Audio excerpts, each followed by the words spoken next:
Welcome to KUMO-AUDIOBOOK. Chapter 72 to 106, Chapter 72. 1028 words. Lily's lie seemed to have left Agent May a bit confused since she didn't remember the girl getting away, nor did she see the girl among the crowd of rescued people, but she had no reason to doubt Lily's excuse. She must have slipped away or something. Lily added, but she quickly left the conversation so she wouldn't be questioned further. She made her way out of the building and decided to wait for them outside since they had to wrap up the mess that had been created, plus, they had to deal with the international issues this might cause beforehand. Lily had no part in this. Not only was she merely a field agent who was just meant to complete missions given to her, but she was also a child. Thanks to this, no one really questioned her or bothered her as they wrapped up the situation inside. During this time, Lily had time to think about her next course of action. Honestly, Lily's plans had drastically changed now that she had gained the ability of the girl, and she was much more paranoid after having met the being made out of light. Originally, she was planning to take things slow and build up her position within SELD so that she could use them to not only gain information but also new powers. However, after taking the ability the girl had, she no longer needed to do this personally, or rather, she no longer needed to do this with her true body. After her mental capabilities increased drastically, all her mental abilities became intertwined, working in perfect harmony with each other to not only aid her enhanced mental capabilities but work off them to be better. Her hive mind had grown even more, not just the range but also the depth. She could now be each individual member of her hive at the same time. She was able to not only see, hear, feel, taste, and know everything her hive units knew, but she could now be them. It wasn't just a command. No, it was much deeper than that. Now she could become them, control them with such precise depth that she could make them think how she wanted them to think, act how she wanted them to act, speak how she wanted them to speak. Now she was truly a hive. They were her, and she was them. This worked perfectly with the units she had that looked exactly like her. She could use them as clones, replacements, for herself in situations or locations where she didn't need her true form but still had to fill the position. One such location was her current identity at SHIELD. It was settled. She didn't need to overthink it, making a clone to take over her position in SHIELD.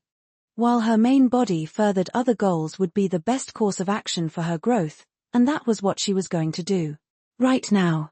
Lily slipped away into an empty alleyway, making sure she wasn't followed as she hid herself and began the process of creating a clone. She needed the clone to look exactly like herself. That alone wouldn't cost too much mass since she had a lot, but she also needed the clone to be as strong as she had shown herself to be. That way, they wouldn't question it. To do that, she had to make sure the mimic had a few of the abilities she had so that it wouldn't be suspicious. Poison resistance. Parasite resistance. Illness resistance. Hardening. Regenerative healing factor. Canine physiology. Feline physiology. Hardening X gene. Energy condensing X gene. Superhuman body X gene. Vampire physiology. Hardening and hardening X gene were to replicate the durability she had shown them. Superhuman body was meant to show the strength. Vampire physiology was to add to that strength but also for the regeneration and mind control if she needed it. Energy condensing X gene was one she had shown them, so she had no choice but to give the unit it, even if it was a very hefty price to give to a unit. The others were just added insurance since she wasn't sure what might happen in SELD or what they might try to do. In total, the making of the unit took 8,700 mass, which wasn't a lot compared to how much she currently had, but it would have been a hefty price for her just a little time ago. With the units made, she decided to start referring to them as clone units. That way, she could easily distinguish them from other mass-produced units. As the clone was created, she could instantly feel it alongside the hive. What's more, she could control the clone as if it were her own body, all the while still controlling her own body. It was odd, something she had never experienced before as a human, but somehow it felt natural. It was like second nature to her. She knew instinctively how to do it, and it didn't feel wrong. It felt right. Hello. She made an attempt to speak through the clone, and it was perfect. It sounded just like her, and there was little to no difference in it. If she had to point out one flaw, it would be the fact that it sounded slightly rugged, but that would be fixed with time. This is perfect. This is perfect. She spoke through both bodies at the same time, perfectly executing the idea she had in mind. This was beyond her expectation. She knew it would work, but she didn't know it would work this well. This made it possible for her to do so much more. Can I replace people with this? The idea appeared in her mind for a second, but she decided to leave that for later. That was a much bigger project that she would need to do after careful planning. For now, she had the clone go to the spot she was and take her position in the team. As for her, she would camouflage her body with her abilities and leave this location. She had a new nation to explore. Chapter 73. Chapter 73. 846 words. Lily made her way away from the scene in her camouflaged form, keeping herself hidden from people and cameras by taking the least populated alleyways and streets. While she wasn't too worried about cameras catching her on film, she still played it safe and avoided all that she could see, keeping an eye out for them.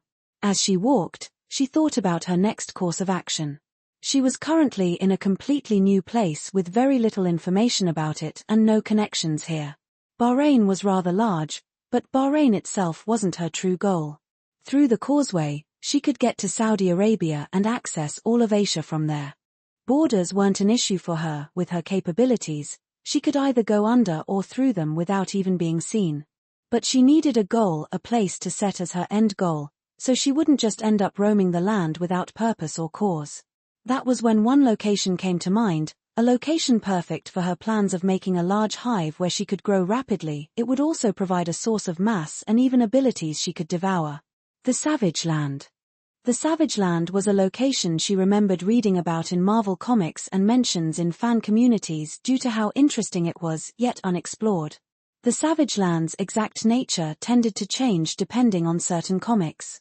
However, one key aspect that never changed was its location, the Palmer Peninsula in Antarctica. To her, the Savage Land would be the perfect spot to set up her main hive nest, on Earth, at least. Not only was it isolated from the outside world, with very few people who knew about it or could access it, but it also held a wide variety of flora, fauna, and even people who lived there. All things she could devour in order to gain mass and abilities. The only issue with this plan was its location, Antarctica.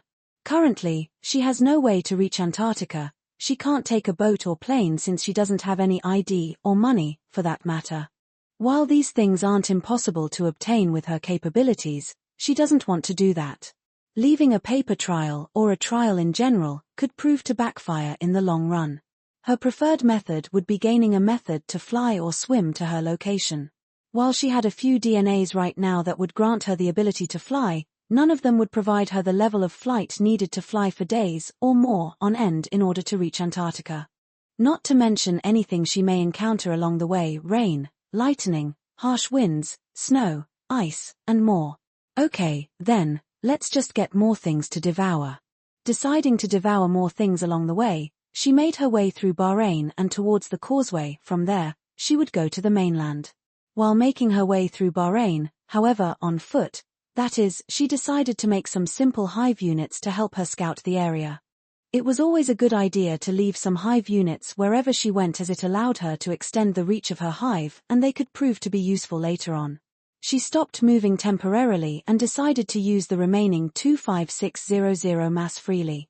First, she made 16 worm-shaped units and had them sink into the ground. Those didn't cost too much as they were only the size of a small child. Next, she created over 500 small insect-like units that were primarily made for scouting. They were smaller than the size of a fingernail and made to look like a normal fly, having them spread out far and wide to reach a large area. Once she had made her hive units, she had 23,900 mass remaining, which she would save for now.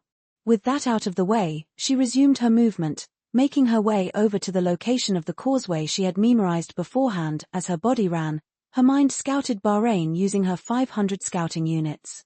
While Bahrain never played an important role in the Marvel Universe aside from this one mission, it only made sense that other mutants, superhumans, inhumans, and the like would be here. Her goal was to find them and devour them.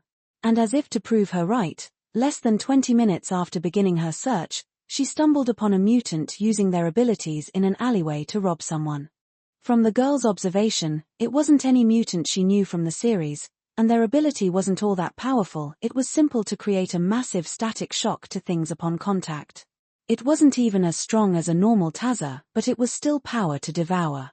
She had one of her scouts keep track of that individual specifically, then shifted her path to go after him, her other Hive units looking for more prey to devour.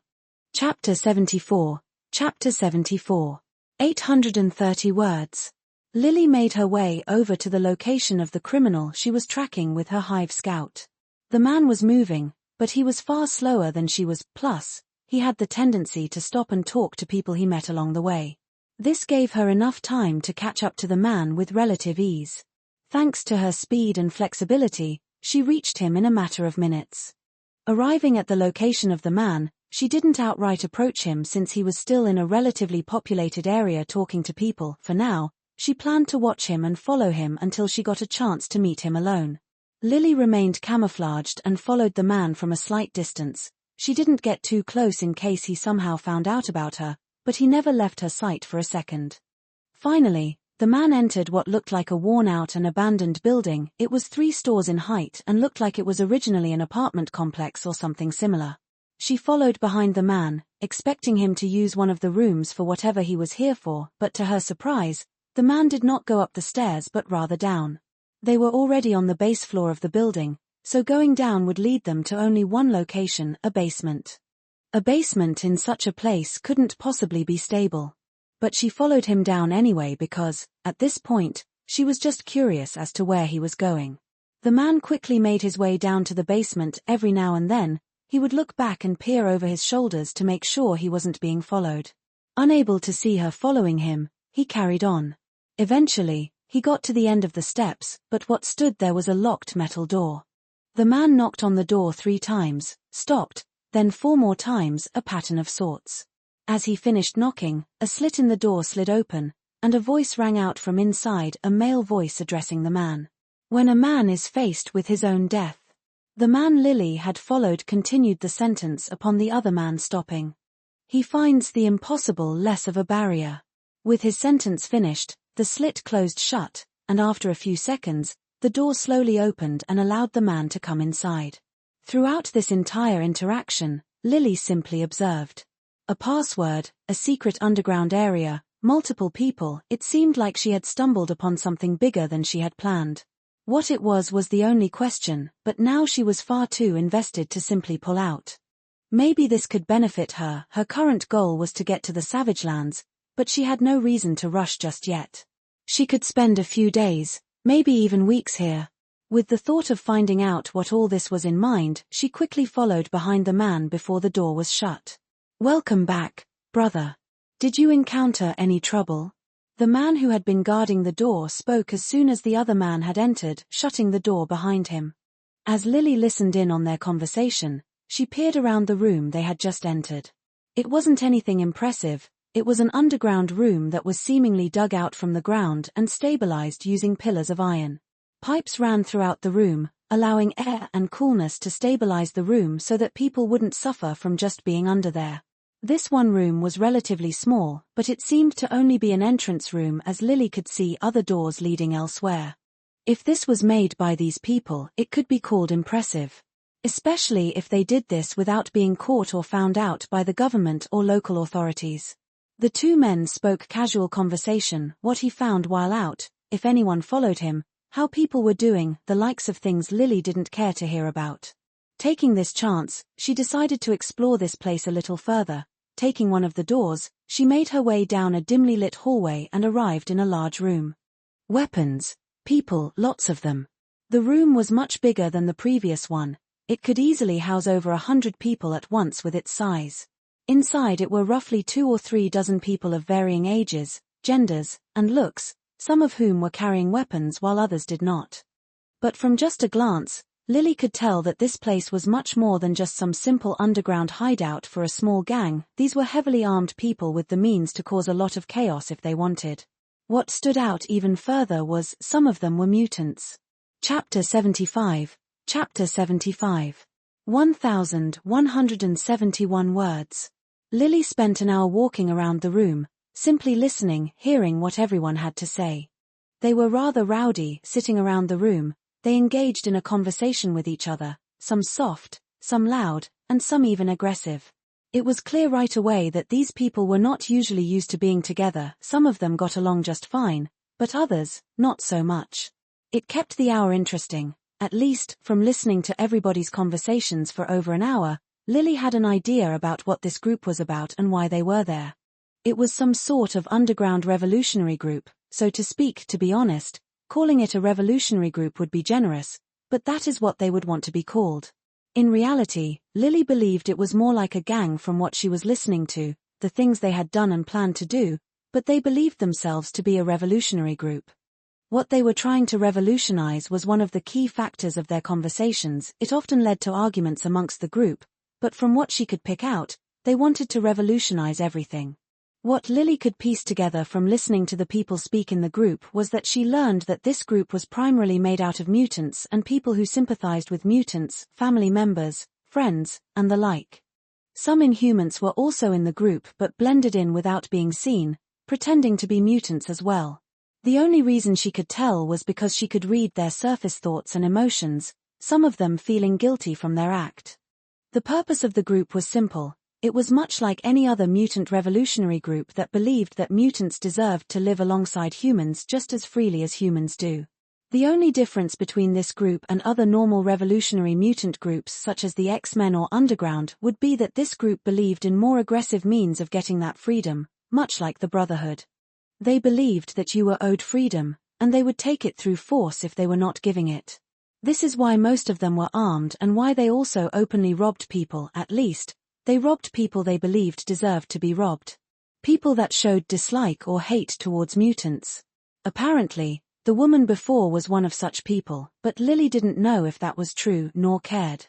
While Lily could understand the reasoning behind their group and actions, she can even sympathize with them to an extent. Overall, they had to do what they needed to do in order to survive.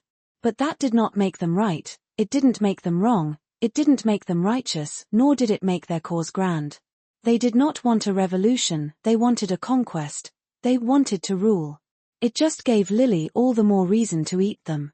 And how could she overlook such a large collection of mutants and Inhumans? She did not blame them for their actions, so they can't blame her for hers. Regardless, after about an hour or half of waiting and listening to the conversation they had, she came to a few conclusions that would be useful for her to remember. Firstly, this was not their only base of operation. The group seemed to be much bigger than she first thought it was. These few dozen people here were simply one branch of the group. They had branches throughout Saudi Arabia and other branches here in Bahrain. She couldn't learn how many branches they had here or in general because not even the people here seemed to know it, but she did order her scouts to search throughout Bahrain for them. Secondly, this group had two main leaders. She did not learn their names, but she did learn what they were called. One was referred to as something that roughly translated to Night Demon while the other was referred to as the Guardian. From what she could tell, Night Demon was the most active leader of the group. She found out that they were a male, often led the group in planning and executing attacks and deals. The Guardian was much more reclusive, and none of the people here had ever seen them before. In fact, they didn't even know the gender of the person. Many just assumed they were a male. Aside from these people, there were a few others mentioned that could prove to be interesting to Lily, but she couldn't get more information from them and the conversations were getting boring. She decided she no longer had any need to hide and listen to their conversations, she would ask them outright. She revealed herself from her camouflage, but she didn't simply return to the form she had been using before. No, she reverted to her original form. Her long snow-white hair flowed behind her, stretching down to her waist with its unkept length. Her face reverted back to how it had originally been when she had awakened, only this time, it was somewhat more mature and refined. Her jawline was sharper, perfectly complementing her mature look and adding a more aggressive and dangerous feeling, while her small nose delicately decorated her face. Her crimson eyes revealed themselves as she peered into the crowd of people, red eyes surrounded by pure darkness, giving her gaze a bone-chilling feeling behind it. Her height was taller than it was before. She was now roughly 5 feet 9 inches in height, maybe slightly shorter, but there was no harm in rounding something so minimal up. This allowed her to look closer to her actual age and definitely aided her in being taken more seriously. One thing that changed about her true form that she didn't have the chance to see before due to having taken on an altered form to hide her ears and head. Her ears had grown slightly pointer, longer even. It was similar to that of how elves had them in games, but shorter, and rather than pointing up, it simply pointed back. She attributed this to her vampire DNA. It was something some vampires tend to have, and it was natural that her body would adopt some features that she didn't mind keeping. As for her head, small stumps could be seen forming at the right and left side of her frontal lobe. Horns, most likely from the demonic DNA she acquired, were only stumps for now due to how little it was. While impressed and pleased with the changes her body had undergone, she didn't have time to appreciate that just yet, as she was currently in the middle of a group of armed mutants and people. "Let's have a little conversation, shall we?" As she spoke, she gave the group a friendly smile, but they just grabbed their weapons and panicked into an alert position. Chapter 76. Chapter 76. 1,000 words. The tension in the air was so thick that it was palpable. Lily didn't take any action because she wanted to see how the other group would react first, but they didn't take any action because they were cautious, panicked even. They did not lower their guard for a second, their weapons pointed at the girl's body, waiting for just one wrong move to attack her, yet they were unaware that such weaponry would do little harm to her. Some of the mutants within the group instinctively activated their abilities, ready to fight if the need arose. Few of them had elemental-based abilities, their eyes glowing with the hue of their elemental powers. Lily glanced around the room, watching as they slowly moved to try and surround her, a small smile forming on her lips as she did. Quickly, her eyes shifted back to ahead of her, and there, a tall figure walked forward from the group, taking a stand. This figure was much bigger than Lily, towering over her with a tall and muscular frame. His body was covered in what looked like dark scales, much like that of a reptile. A low, guttural growl escaped his lips as he took the lead in this conversation. His eyes were locked onto the girl before him, staring down at her with his menacing height. Yet, as Lily looked back up at him, locking eyes with the man, she was not the one who felt fear in the interaction. The man almost stepped back instinctively, his mutation screaming at him to run and flee. It was as if his animalistic nature could feel that the being before him was much more dangerous than he could imagine, a bigger predator than he could be. But he did not step back, he couldn't. It would have made him look weak before the group, and that was something he couldn't afford to do. He held his ground, impressing Lily with his commitment, and he spoke to address her. "Who are you, and what are you doing here?" The man asked, no, demanded an answer from the girl. Obviously, having realized that someone who just suddenly appeared out of nowhere was anything but normal. Lily felt no threat from the man before her. He may be tall, but she could tell he was not as strong as she was, be it in physical capabilities or otherwise. Maintaining her calm demeanor, she meets the gaze of the reptilian man by glancing up at him, her reddened eyes locking on to the man's slightly green eyes. She could sense the internal conflict within him at the moment, she could hear the primal instincts of the man telling him to retreat, but his mind warring against the need to assert dominance in front of the group. "If I said I was passing through, would you believe me?" It was naturally a lie, one that Lily did not expect the man to believe, but she had some time to waste. Maybe she could even get them to lower their guard and make the situation so much easier. "I didn't mean to intrude on your territory. I was simply following someone who stole something from someone I knew, and I ended up here." Lily lied once more, but this time, it was only half a lie. She did follow someone who stole something from someone she saw, but she didn't know the person and did mean to intrude on their territory. "I am a mutant," she added, thinking maybe this would get them to relate to her some more. The reptilian leader remained skeptical, his eyes narrowing as he scrutinized Lily. His eyes glanced her up and down, scanning her body for any weapons or threats. He found nothing of the sort on her, she simply wore casual clothing. But this did not make him believe her, not even in the slightest. "If this works, perhaps I can use them to find out the location of the other branches or even the leaders." As the man scrutinized her body, Lily's thoughts drifted to a plan that optimized the situation in her favor. Using them to find the other locations would drastically shorten the time needed to spend here, and finding the leaders would be even better. The reptilian leader did not believe her, but he sensed that this might be an opportunity to assert control of the situation. Maybe if he played his cards right, he could even gain an advantage over the girl. We don't take kindly to strangers, especially those that barge into our place and bring trouble. What makes you think we would possibly trust someone like you? Lily was aware that depending on what she said next, the course of the confrontation could greatly change, and she was unsure of which method she should take. On the one hand, she could go for the aggressive method. This was more convenient as it allowed her to simply do what she wanted, killing them and devouring them for their abilities rather than using the hive to track down other locations. On the other hand, she could play it peacefully. This method would allow her to join the group and gain information from them. It would take longer, but she may also be able to gain the location of their bases without the need for the hive and maybe even learn about their leaders. On the off chance that this group was being backed by another larger group, she could even use this method to get closer to them. The only issue with this method was the uncertain time frame it would take. It could take days to weeks, months, or even more. She didn't have that much time to waste here, and while the first method of searching with her hive would take longer, in the more obvious sense, it was still a short time frame. With that in mind, she decided to go with the aggressive method. Chapter 77. Chapter 77. 1206 words. The man's question lingered in the air for a few seconds, the silence that followed it ringing much louder than any words could. Lily thought her thought process moved much quicker than anything they could possibly achieve. Within just a few seconds, her mind had already processed all the information she currently had at her disposal and the possible paths she could take to achieve her goal. She also took note of all the mutants and armed individuals around her. Their wariness made them stay on guard, but it also made them prone to mistakes. From the group of 24 people that surrounded her, 10 of them were mutants, including the leader who spoke up, 2 of them were inhumans, and the rest were normal people. Lily shifted her focus back on the man before her, her eyes locking onto the man's green orbs, and he could almost see a slight glimmer of predatory instincts with her gaze.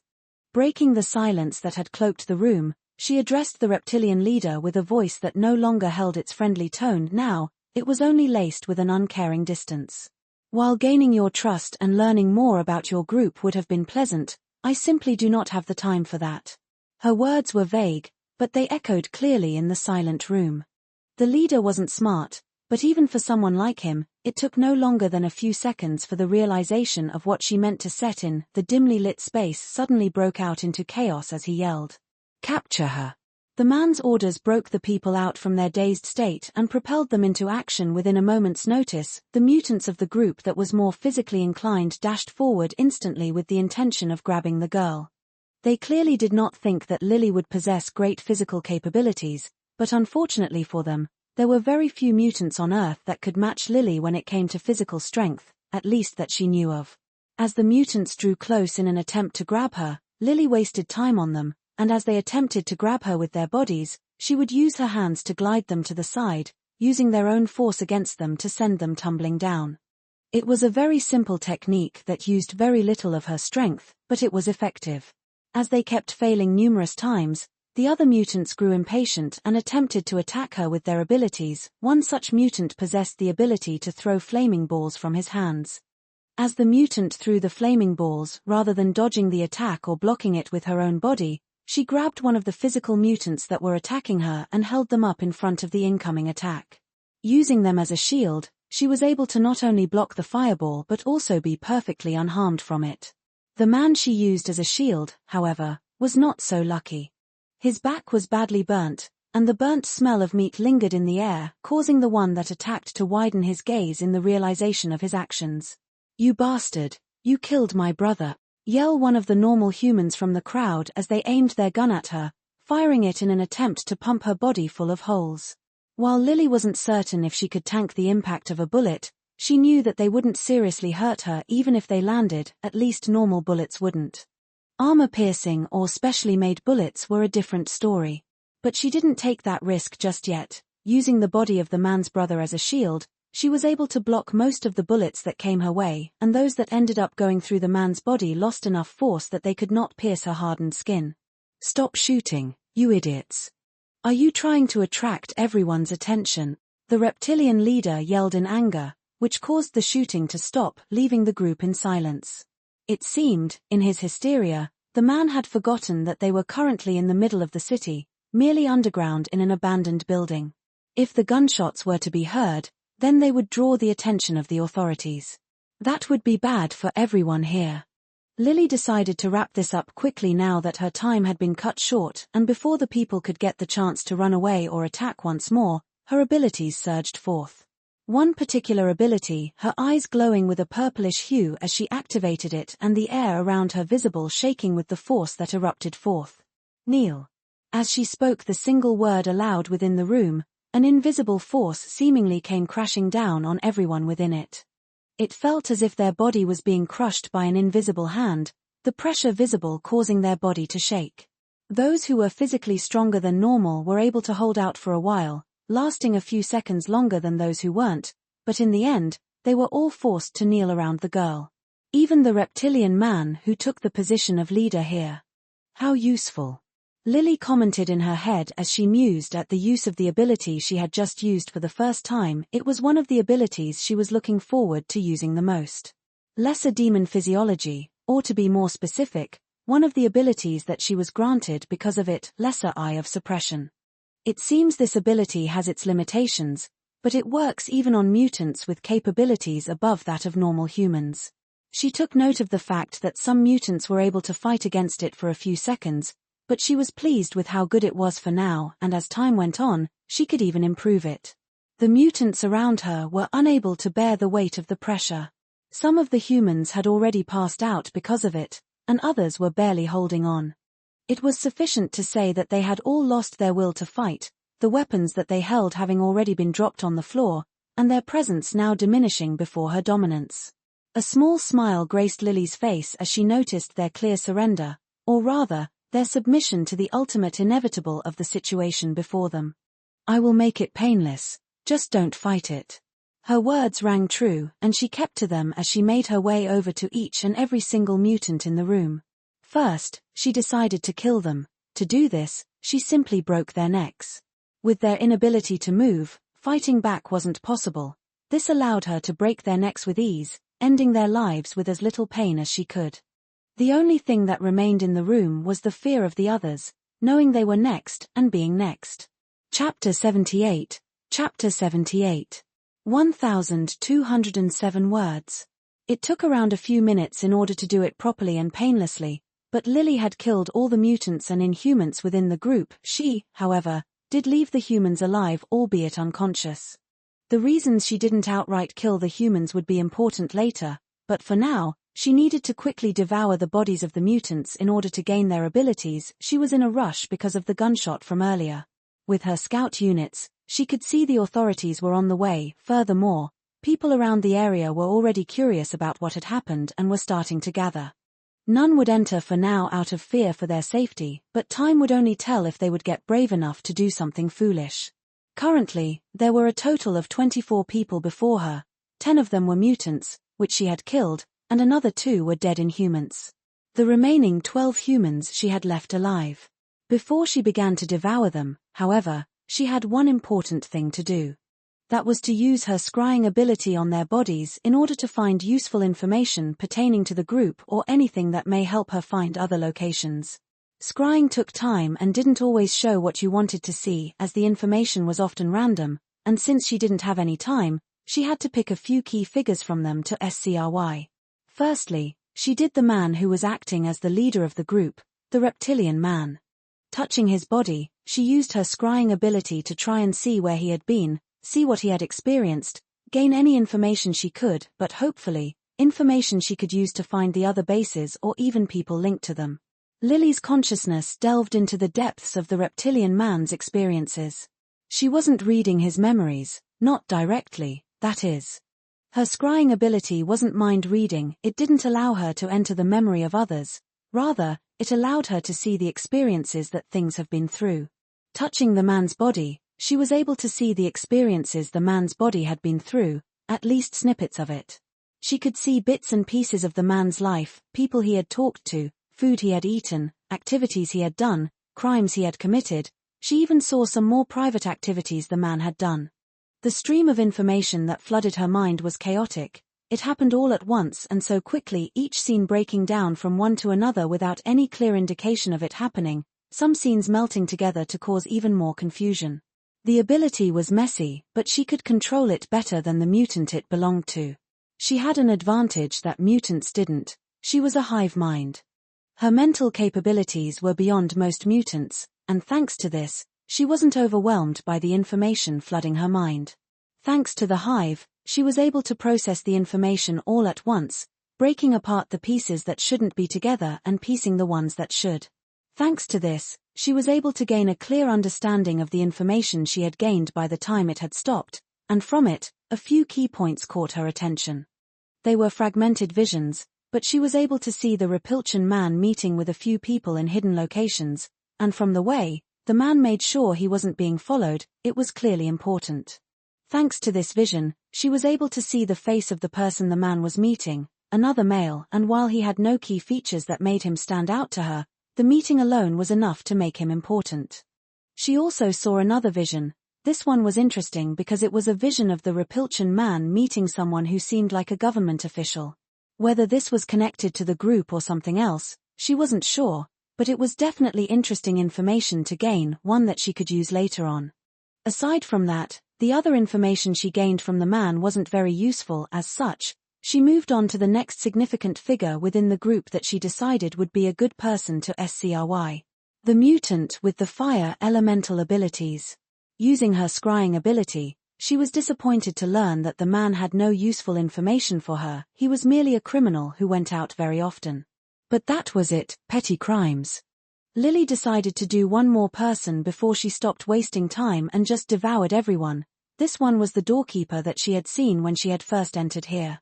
This man would have seen all the faces of everyone entering and leaving this base.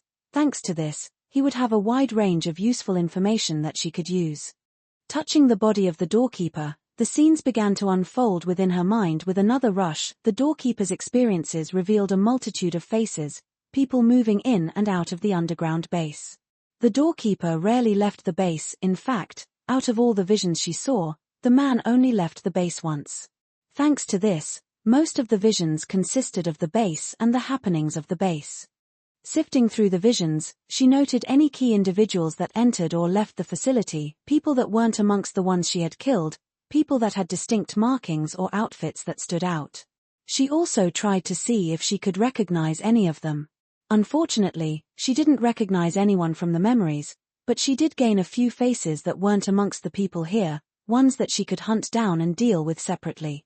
Aside from just the faces of the people entering and exiting the base, she was also able to gain the times they entered and left, creating a pattern that hinted at the group's activities and the times they were most active. It was important to piece together a proper mental map to try and figure out the group's plans or purpose. If she could do that, finding the entire group would be easier. The last person she decided to use the scrying on was one of the older Inhumans. Unfortunately, she wasn't able to find anything interesting. With that, she had concluded her scrying period, and she was satisfied with the knowledge she had gained. Lily then shifted her focus to devouring the mutants and Inhumans as she was running out of time with the sirens growing closer in the distance. Each consumption brought a surge of power, her body naturally breaking down and integrating the DNA she gained from each of them in order to create or improve existing information, transforming her own capabilities to a new level. She could feel the strength of the Repulsion man, the elemental powers of the mutants, and the other abilities fusing with her very being, new X genes being created, and existing X genes adapting or fusing with them to be better. Chapter 79. Chapter 79. 1,371 words. She could feel the Repulsion man's strength, the mutant elemental power, and the other abilities fusing with her very being, new X genes being created, and existing DNA adapting or fusing with them to be better. The process of devouring the mutants and Inhumans was quick and progressed seamlessly. After each assimilation, her body rapidly broke down the information and improved her own. New layers of strength and capabilities were being added to Lily's already formidable repertoire. Each surge of power felt intoxicating, and her body tingled with the enjoyment of it. Eating 12 superpowered individuals at once was beyond pleasing. As she finished devouring them, she could feel her body had completely broken down each of the new information she had gained and created new ones. Some of the most prominent ones were ones she expected, such as the reptilian and fire elemental abilities, but others were a pleasant surprise. She checked her status panel and peered only at the ability section, checking the new abilities she had gained. Skills. Hive Mind. Adapt, Evolve, Overcome. Mimic Creation. Workat X Gene. Wordog X Gene. Radioactive Body X Gene. Lesser Demon Physiology. Acid Secretion X Gene. Astral Projection X Gene. Energy Condensing X Gene. Ink Manipulation X Gene. Elemental Transmutation X Gene. Scrying X Gene. Vampire Physiology. Animal Physiology. The user possesses a wide range of animal capabilities from a wide range of different species of earth animals.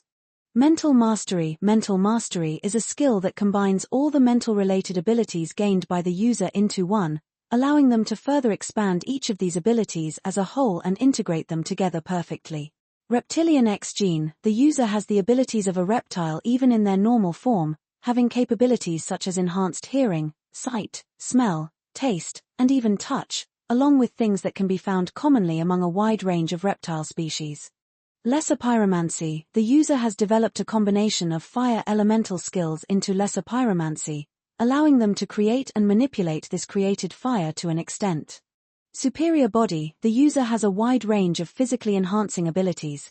These have integrated perfectly with each other and further enhance the user's physical body, allowing them to not only have an increase in common physical capabilities such as strength, speed, durability, senses, and more, but also an enhanced regenerative factor, resistance to physical alignments, and more. Barrier Creation X Gene. The user is able to create weak semi-translucent illusions from their hand to cover the surface area of things they touch. Temperature Regulation X Gene. The user is able to manipulate the temperature of their own body, allowing them to resist high or low temperatures with better capabilities. Bioluminescent Glow X Gene. The user is able to emit a faint bioluminescent glow from their skin. Microscale Telekinesis X Gene. The user is able to move things within sight with limited capabilities. This ability is very limited and does not allow the user to move heavy things. Mild Sonic Vibration Generation X Gene. The user is able to generate very mild sonic vibrations from their body that vibrate things around them or within touch. Pheromone X Gene. The user is able to naturally produce a pheromone that is found attractive to a wide range of species. Terrigen Fragment. The user has gained a fragmented piece of Terrigen crystal information. From everything she had devoured, Lily had gained a wide range of abilities, and while not all of them were strong, they could still be useful to her. Not to mention, more information was better since her body could combine them to make new ones, as she noticed it had done. A few listings were missing from the panel, and that wasn't because they had been removed or forgotten.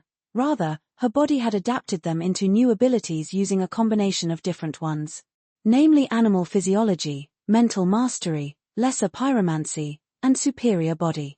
The abilities these had been developed from were self-evident, but Lily was pleased with them nonetheless, especially with Mental Mastery, combining not only the abilities she had but also the increase in mental stats.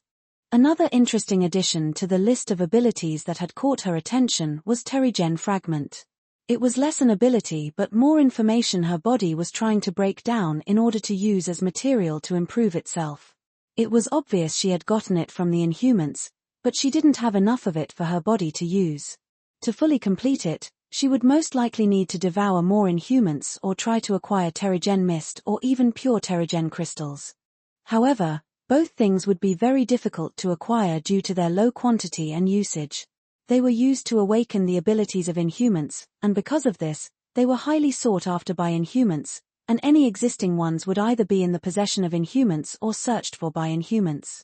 While she didn't mind getting in the way of Inhumans to acquire them, certain Inhumans would prove to be very dangerous, and she didn't want to even encounter them. Shaking her head, she broke that thought out from her mind for the time being. That was for the future. For now, she finished glancing over the information and was satisfied with it. They weren't great, but what could she expect from a little group that was basically made up of street thugs and common people? The real power wouldn't be in this small base, it would be in their main base. She did acquire some pleasant surprises, though. Vibration creation, barrier creation, and even temperature regulation were all hidden gems that she could use and would gratefully use. But for now, she had to get going quickly. There was just one more thing she had to do before she left. She shifted her focus over to the group of the remaining unconscious humans. Time was of the essence, and the approaching authorities added to her urgency. As such, she quickly moved on to the next step of her plan. These humans were useful, as they could prove to be useful pawns in order to find the other bases, draw out the attention of the other members of the group, or even cause them to raise their alertness. While having them raise their alertness may sound counterproductive, that would actually work in Lily's favor. By increasing their security, they would, in turn, create a lot of movement that Lily could catch on to using her Hive scouts. This would make finding them much easier. And in the off chance they instead decide to lay low, this would allow her to find them all at once without having to find their scattered members. Plus, this might draw the attention of the leaders, and if she could get to them, it would be worthwhile. She wasn't too worried about them sharing her appearance, as eventually her true appearance would be leaked, and it wasn't like she couldn't shapeshift to take on different looks. And any being that was strong enough to prove immediately terrifying to Lily could easily acquire knowledge about how she looked. The only thing she was worried about was them getting arrested. If that happened, they wouldn't be able to relay the information to other members, and it would become troublesome. As such, using her newly acquired mental mastery, she tapped into their minds. It was beyond easy. They were normal humans, and she was a hive mind with hundreds of beings a part of her. Entering their minds was like walking through an open door. Using this, she left a command in their minds, one clear and simple command: get up and escape. The suggestion took hold almost instantly, and their minds jolted, their bodies awake, groggy and disoriented. They slowly stumbled out of the abandoned building, their memories clouded by the manipulation but their goal clear. With that out of the way, Lily now had no more reason to stay here. Using her lesser pyromance, she started a fire in the base, one that rapidly spread to the entire building. And with the fire as a distraction and her camouflage as a cover, she vanished into the city. Chapter 80. 768 words.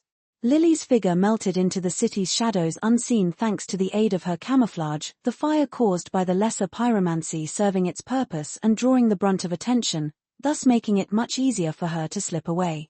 The fire wasn't just for causing a distraction, however, it was also meant to burn away any evidence that could be left behind and link back to her or even the group. If the local authorities, or worse, got involved in her matters, it could prove to be even more troublesome than just some small group. It would require her to be extremely careful or even outright abandon the idea of pursuing this group. At the very least, the fire would burn away any evidence she left behind, and it would make it very difficult for the group to use the things left by the group to track them. Weapons and information would be damaged or destroyed by the fire, and if there had been gunpowder in the building, which they likely did, that would aid in destroying even more. All in all, while the authorities would find a case to look into, they wouldn't have anywhere to look. Plus, if someone higher up tried to cover the matter up, this could give Lily a hint as to any connections the group might have, which could prove to be even better for her. Lily made her way to a safe location away from the building. This way, she wouldn't get caught up in any trouble that it brought, and from there, she used her many Hive scouts to carry out the search for more bases. Mainly, her attention was focused on the group of manipulated humans she had ordered to leave the building. In their groggy and confused state, they still did what they were influenced to do and slowly but surely made their way around.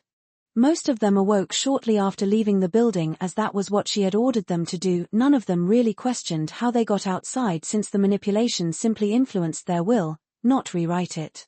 This made them think that their actions were their own. Now out, most of them were panicking because of what happened. This resulted in many breaking down or simply running away in fear. Others, however, were not this fragile. These key figures were the ones she had her scouts follow the most, hidden from sight but always watching them. They made their way through the city. They weren't running but rather going somewhere. A few of them made their way to different locations, but they all clearly had a goal in mind. That goal was to either reach someone or somewhere in order to share what had happened, and thanks to this goal, she would be able to find the locations of other bases without having to scout the entire city. To her success, her scouts that had been following the humans soon came across interesting information, as 2 different bases were soon found. This was pleasing news, as it meant that she had more mutants to devour. The only issue was that one of these 2 bases seemed much more secure than the previous one. This base was clearly more important than the previous base, as not only was the location well secured to avoid being found, but it was also highly defended. People were on patrol in and around the place at all times, along with cameras, locked gates and doors, large fences, and more. The place was basically a small fortress for those within it. They didn't even let the man who had come to report the incident in without carefully verifying his identity, searching him, and using what seemed like a scanning device on him. Getting in like she previously did would not be easy, but she would still do it. For now, though, she decided that starting with the other base would be for the best. It was less protected, and they were now informed about the attack. As such, she needed to make a move before they decided to do something. So, making her way over to the location of that base, she kept her eyes on the happenings of her scouts, following the people that she had released, listening in on conversations, and even keeping an eye on the authorities to see how they would react. For a normal person, doing all this at once would be difficult if not impossible, but for Lily, it was just a normal activity. It didn't even strain her mentally. Chapter 81. Chapter 81. 1,284 words. While on the move, Lily never stopped observing the situation with her Hive scouts. She observed not only the aftermath of her calculated chaos but also the outcome of the humans she had released. 2 more of them had made contact with people, and while this wasn't as good as finding new base locations, it was better than nothing. Putting these meetings on the back burner, she nonetheless had her Hive scouts follow and keep track of the individuals involved, but a more concerning matter drew her attention. The Hive scouts she had sent to follow the individual who had reported to the massive base a fortress, as it would seem, had suddenly broken connection with the Hive. To be more exact, they were killed. Lily instantly felt the moment they were killed because of the mental sting their deaths brought about. However, as they were only minor units and had very little purpose, their deaths brought no substantial pain to Lily's mind. Their deaths weren't outside of expectation. Lily wasn't foolish enough to assume that a mutant with good senses wouldn't be among the group. In fact, given their size, she sort of expected it to an extent. What actually surprised her was the way they died, which she didn't know. There was no sign of their impending death, they simply died without any knowledge of their death. There was no attack she could spot. In fact, there wasn't even anyone around them when they died. This left Lily in a bad position. Now she lacked information about her target, and they were aware of one of her main sources of gathering information. But at the very least, it couldn't be said to be all bad. She now knew that they had the means to destroy her scouts without them knowing, and they had a mutant with the ability to spot her scouts to begin with. This was information she would need when attacking them, but for now, her goal was the base in front of her, another abandoned building that had been left to ruins. Now, it had been turned into one of the underground bases for this revolutionary group. As she approached the second base, her camouflaging ability cloaked her body. Not only was she using the normal reptilian physiology she had acquired in the forest, but now, with the reptilian X gene, it was even stronger. Her skin was seamlessly blending in with the environment around her, allowing her to go unnoticed. Her senses were extended through her scouts, which had already terminated throughout the base. This base did not have anyone that could spot her scouts, allowing her to gain a general idea of the layout and people within the location. A total of 27 people was at this base, a mixture once more of humans and mutants. The security of the place has substantially increased due to the previous attack Lily did, with guards patrolling the perimeter regularly and the main door to the basement remaining locked at all times. Despite this increased caution, Lily remained confident in her ability to infiltrate the place, and this time, she didn't even plan to sneak in. Sneaking in wasn't an option she had anyway, as the only way to get to the group that hid in the basement was through the iron door or walls, but breaking either of those things would draw attention. As such, the most straightforward method was the best method this time around. Nonetheless, she planned to first deal with the guards that were patrolling the area before acting against the others, as they would prove troublesome if she didn't. So, shrouded in her camouflage, she quickly moved closer to the base and made her way up the side of the building using her climbing capabilities. This way, she could get the jump, literally, on the guards and deal with them quickly and quietly, not alerting the ones in the basement until she was finished. Using her scouts, she was able to locate the 4 guards they had patrolling the building, 1 for each side. They didn't have any visible weapons on them, as that would draw attention if they were spotted, but that did not mean they were harmless. The likelihood of these guards being mutants was very high, almost 100%. As such, Lily had to be careful about how she dealt with this. Thankfully for her, they weren't all together, each was located on a different side of the building, and they walked opposing each other, meaning at no one time were any two guards interacting with each other. This gave her the perfect chance to take them out. She made her way over to one of the ends of the building, one of the interactions where the two walls met and, as such, where two guards would be patrolling. She waited there for the perfect opportune moment. She didn't make a move right away. Instead, she observed the patterns of the guards. She noted how long it would take them to make one rotation on average, and with that information in mind, she acted. She initiated her move on the first guard without hesitation. She acted deliberately and with one goal in mind, to kill him. Her actions were swift and calculated. The guard barely had time to react to her appearance as she jumped off the side of the building and onto the man, her teeth sinking into the man's neck as his blood gushed forth. With one jerk of her head, her fangs ripped a large chunk of the man's neck out, leaving the blood to gush out without seemingly no end in sight. The action was brutal, probably one of the more brutal methods of killing Lily had chosen to use so far. It was somewhat regretful. She felt bad for the man as she could tell he had been in pain. She pitied him, but that was all. She knew that this method of killing was the best to use here. It was swift, and it removed the chances of the person making sound by eliminating their larynx. Through this method, it eliminated the chances of them yelling, shouting, or making a sound that could draw the attention of the other guards, and thus expose her. This method also gave her the chance to quickly gain a chunk of their DNA and, as such, learn their genetic information as quickly as possible so she could assess their threat level. Take this man, for example. From the blood she had drank, she could tell that he was relatively strong physically but posed no threat to her. The only downside to this method would be the mess. It left a mess that any other guard would notice upon peering over, but that was precisely why she chose the intersection to do it. She wanted the guard to see the blood and get distracted by it. This way, the likelihood of them noticing her attack would be greatly lessened. And it wasn't like she planned to give them the chance to act on this information. They would be dead before they even knew it. As the other guards continued their patrol, Lily repeated the process, efficiently eliminating each one without raising the alarm, and in the end, she was covered in blood. Once the perimeter was cleared of immediate threat, Lily shifted her focus to the locked main entrance. She had no plans to devour the bodies just yet, as she was sure that others would check in on the guards eventually, and if they didn't report in, that would give her away. As such, the next course of action was simple: breaking in. Chapter 82. Chapter 82. 1061 words. Standing before the locked iron door, Lily examined it with a keen eye, noting the lack of any camera that would give it away. Despite its sturdy appearance, she knew she had the means to bypass it with relative ease.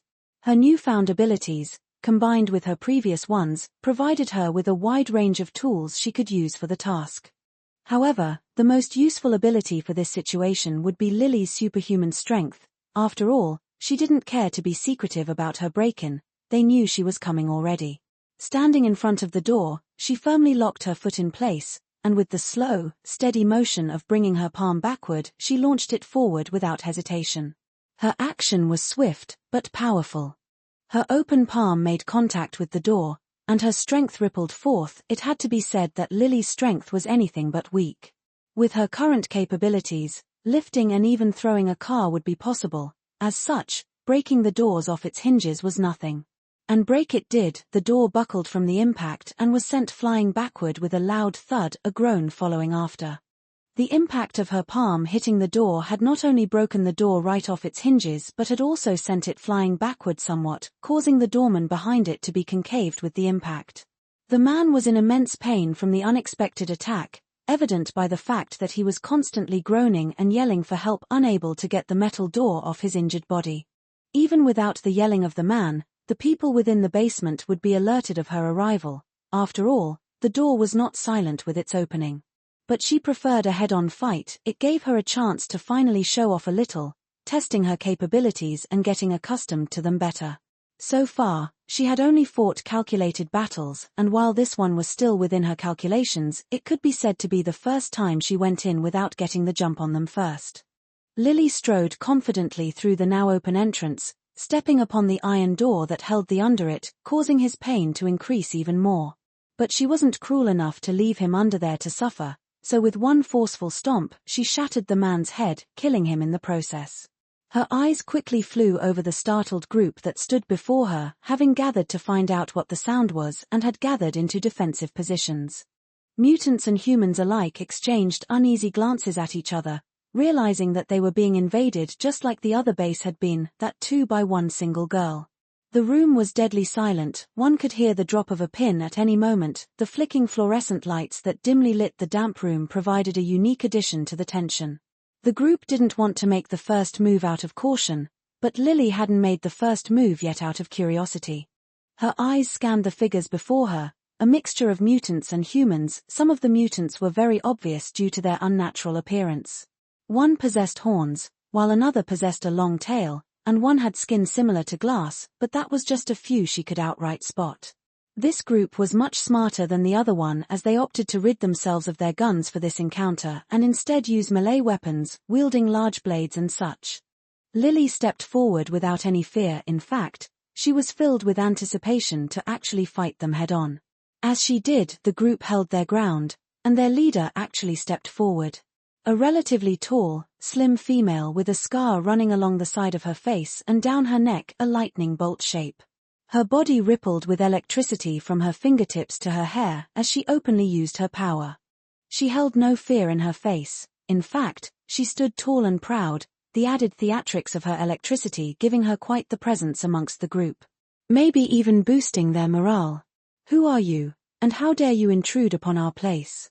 the lady declared with a loud and stern voice, her voice booming with the amplified effect of her electricity coursing through her body. Their eyes locked as they spoke. Lily was actually taller than the woman, who added to her domineering appearance. Given that she was covered in blood, it wasn't hard.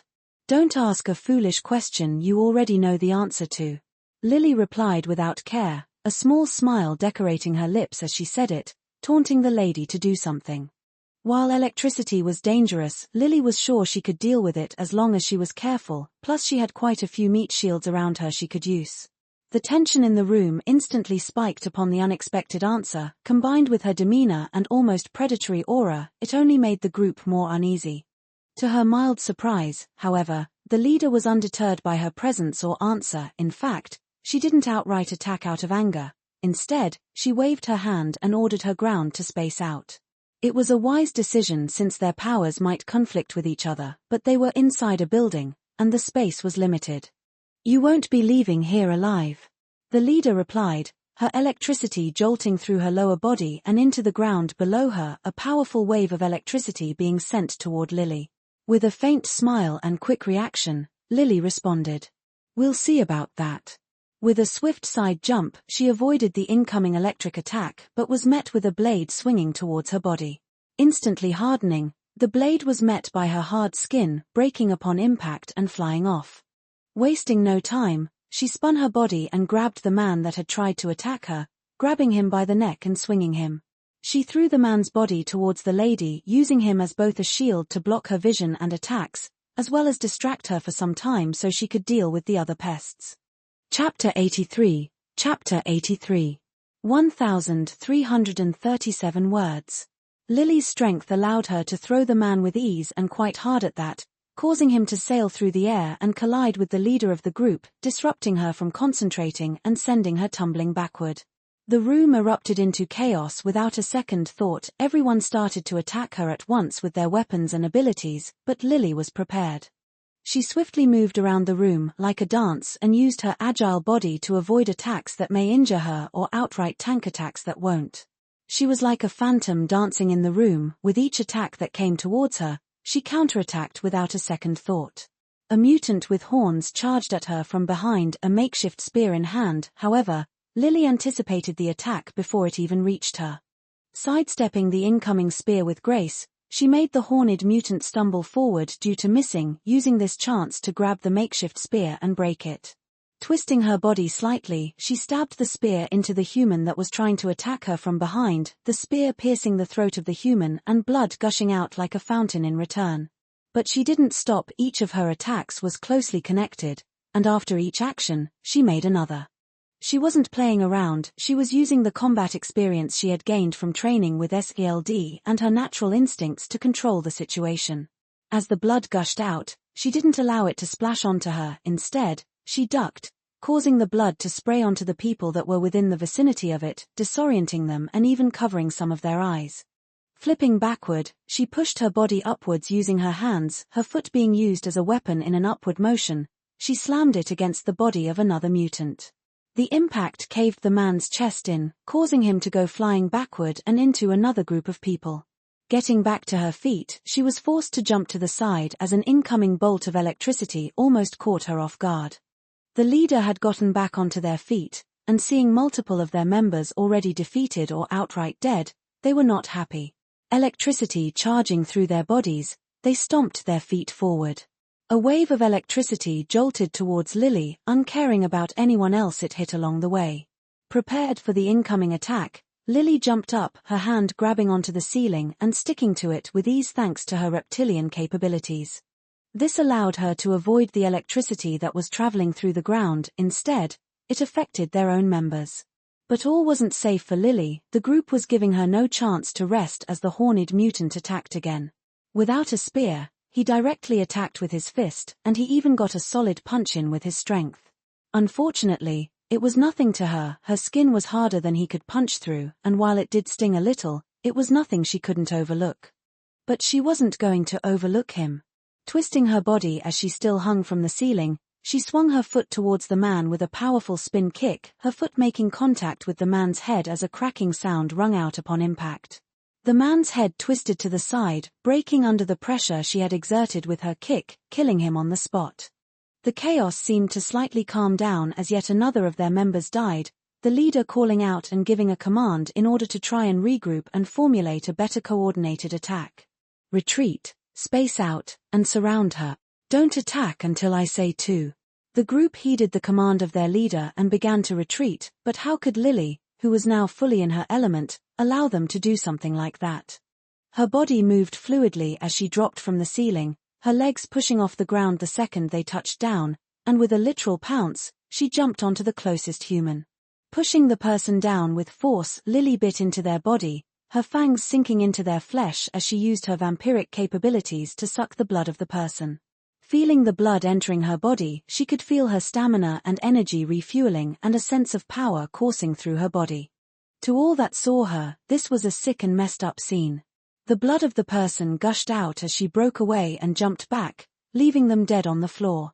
The mutant with glass skin couldn't take it anymore and lunged at her with surprisingly quick speed, their crystalline skin glistering under the blinking lights. Lily, however, was faster, and with the blood coursing through her body, she felt great. Turning to the direction the mutant tried attacking from, she slammed her fist into their body. A shattering sound could be heard as she did, and the mutant's skin seemingly shattered into glass pieces that tried to pierce into her hard skin or fell to the ground. Thankfully, her skin was harder than the glass, but she was still cut by some of them. The strangest thing, however, was the mutant actually survived her attack, stumbling back with skin that was cracked but healing. They had survived Lily's fist. A porcupine? The ability reminded her of how porcupines worked, using their needles as a defensive mechanism to avoid predators that would try to harm them. It was fascinating, but not enough to stop her. If she couldn't kill the girl with her fist without being harmed, she could use another method. But as she was about to use that method, another bolt of electricity came hurtling at her, using her distraction with the glass mutant as the chance to catch her off guard. The electricity bolt caught her, just barely, as she spotted it coming at the last second and was able to move out of the way. It did hit her hand, though, and upon impact, the electricity coursed through her hand, a numbing pain erupting as Lily groaned slightly. Shit. The pain was annoying, but not enough to stop her, and she didn't stop. The leader was annoying, distracting her was the best move since allowing her to sit unbothered would only result in more surprise attacks. As such, Lily had to do something. Lily jumped back upon getting attacked, grabbing the closest human she could, she threw them at the leader once more. It was a simple method, but it was effective. But she didn't stop there. Upon throwing the person, she grabbed their weapon, using it to stab into the nearby glass mutant, piercing their skin with ease and ending their painful life. Lily didn't end it there. She had to deal with as much of them as she could before the leader gained their footing again, and each time the leader did, she would throw another person at them.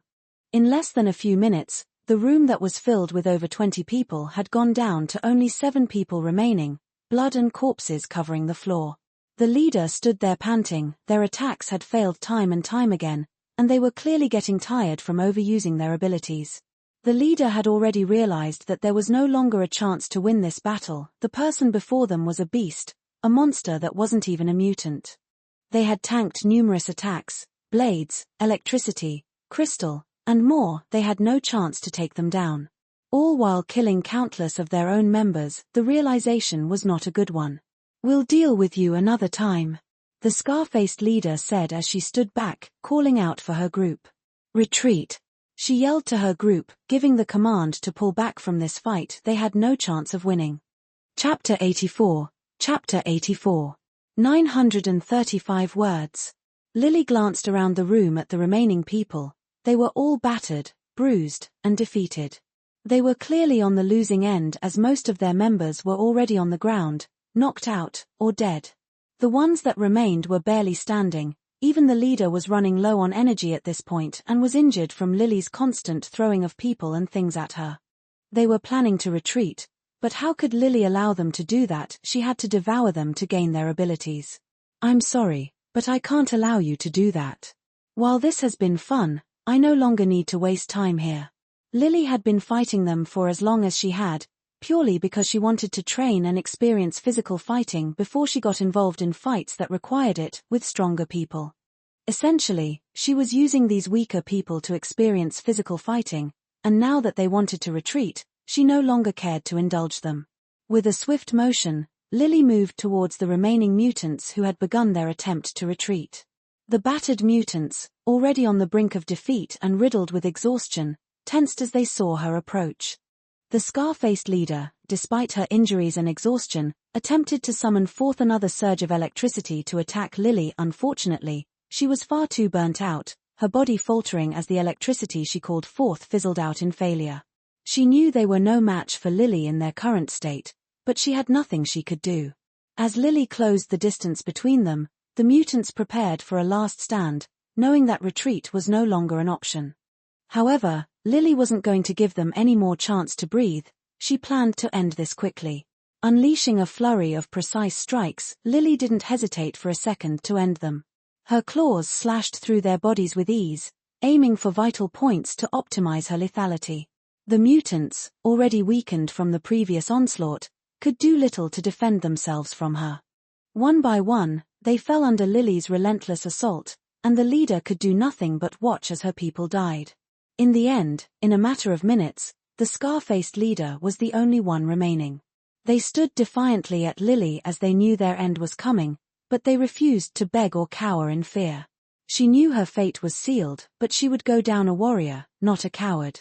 "You have probably been one of the better mutants I've fought," Lily said as she turned to the lady and spoke.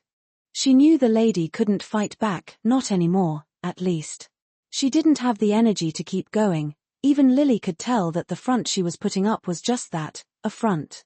"Truly, you were impressive, and you allowed me to learn about places I lacked. For that, you have my thanks."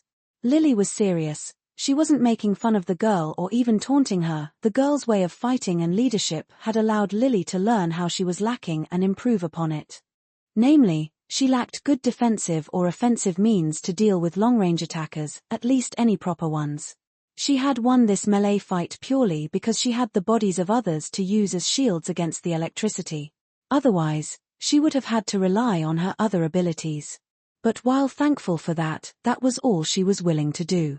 She would not spare the leader as she was very interested in the electric ability she had, and she wanted it for herself. Dashing forward, she slashed her claws against the leader's neck. It was swift and unstoppable for the leader, ending their life in one quick motion.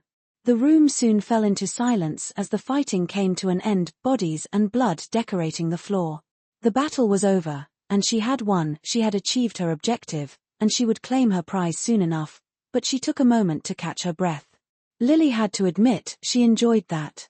It was a situation she had rarely put herself into before, A fight that had stakes, one that caused the adrenaline in her body to course through her veins. It made her feel alive, it awoke the instincts within her, and she felt good, she felt like a predator. She surveyed the scene around her, the bodies that had covered the floor, the blood that had decorated herself and the walls, and the broken pieces of the building lying around. It was a mess, but it was her mess. It felt satisfying, but what was even more satisfying was what came next, devouring and gaining new abilities. This time around, Lily didn't spare anyone, she had no reason to. She already had a base in mind that she knew would hold important information, and her Hive units had found more information she could use if that failed. So, with that in mind, she had no reason to scry or allow them to live. Instead, she straight up devoured them all. It took a few minutes, but in the end, she had eaten all of them, gaining a total of 8 new abilities and improving some of her existing ones. Pleased, she decided it was time to leave. Starting a fire to cover her tracks once more, she slipped out into the darkness of the city to move on to the bigger hunt. Chapter 85. Chapter 85. 974 words. Leaving the underground base, Lily quickly and quietly vanished into the darkness of the night with the flames of the building burning behind her. Slipping away was very easy. Even without the distraction caused by the burning building, she would have been able to get away unbothered. The fire was mainly meant to cover her tracks. As she moved through the city streets, taking empty alleyways and paths unused in the night, her mind was focused on something more important than the empty streets around her. She had gained much from her latest stop, a total of 8 new abilities, not even including the fact that some of her existing abilities were further enhanced by combining similar ones she had gained. This was probably one of the bigger gains of mutant abilities she had. Her body and mind were coursing with the changes that had been brought to it. It was slight, but she could also feel her very being seemingly changing. Her racial limits were beginning to awaken, and she could feel the powers of her race taking a new shape. Evolving. But it wasn't there yet, she needed more, something was still missing. Despite her impressive haul of new abilities, rather than feeling satisfied, she only felt more hungry. She desired more in order to grow even further. Her very being was urging her to grow at a quicker pace. She couldn't shake the gnawing feeling at the edge of her consciousness that there was something incomplete with her. She wasn't whole, and she wouldn't be whole until she found the missing piece of the puzzle that eluded her grasp. But she didn't know what it was. She didn't know if these feelings she felt were her own, but if they came from the blood that flowed within her. Is this what my ancestors felt? This unyielding hunger and craved more and more. As she navigated the darkness of the city at night, making her way to her next stop, she couldn't help but think back to the memories she had gained when she awakened her racial capabilities. The downfall of her species was brought about by their own greed, their unyielding hunger that led them to devour everything until they even devoured themselves. Would she go down that same path if she couldn't control herself? No, I can't let myself be overtaken by this feeling. Power is good and necessary, but I can't allow myself to be devoured by the craving for power. Lily shook her head and reinforced the idea in her mind. She wanted power, but she didn't want power to the point that she would destroy everything and everyone to gain it. What was the point of power if there was nothing?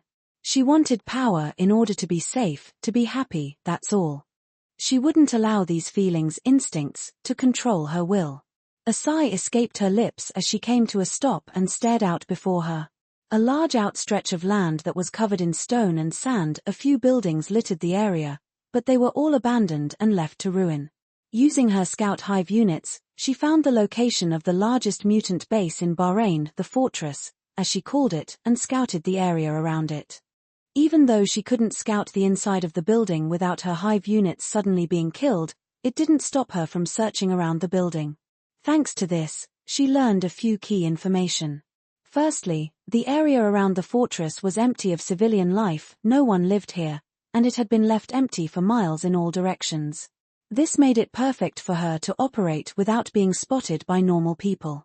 Secondly, the area had very little cover.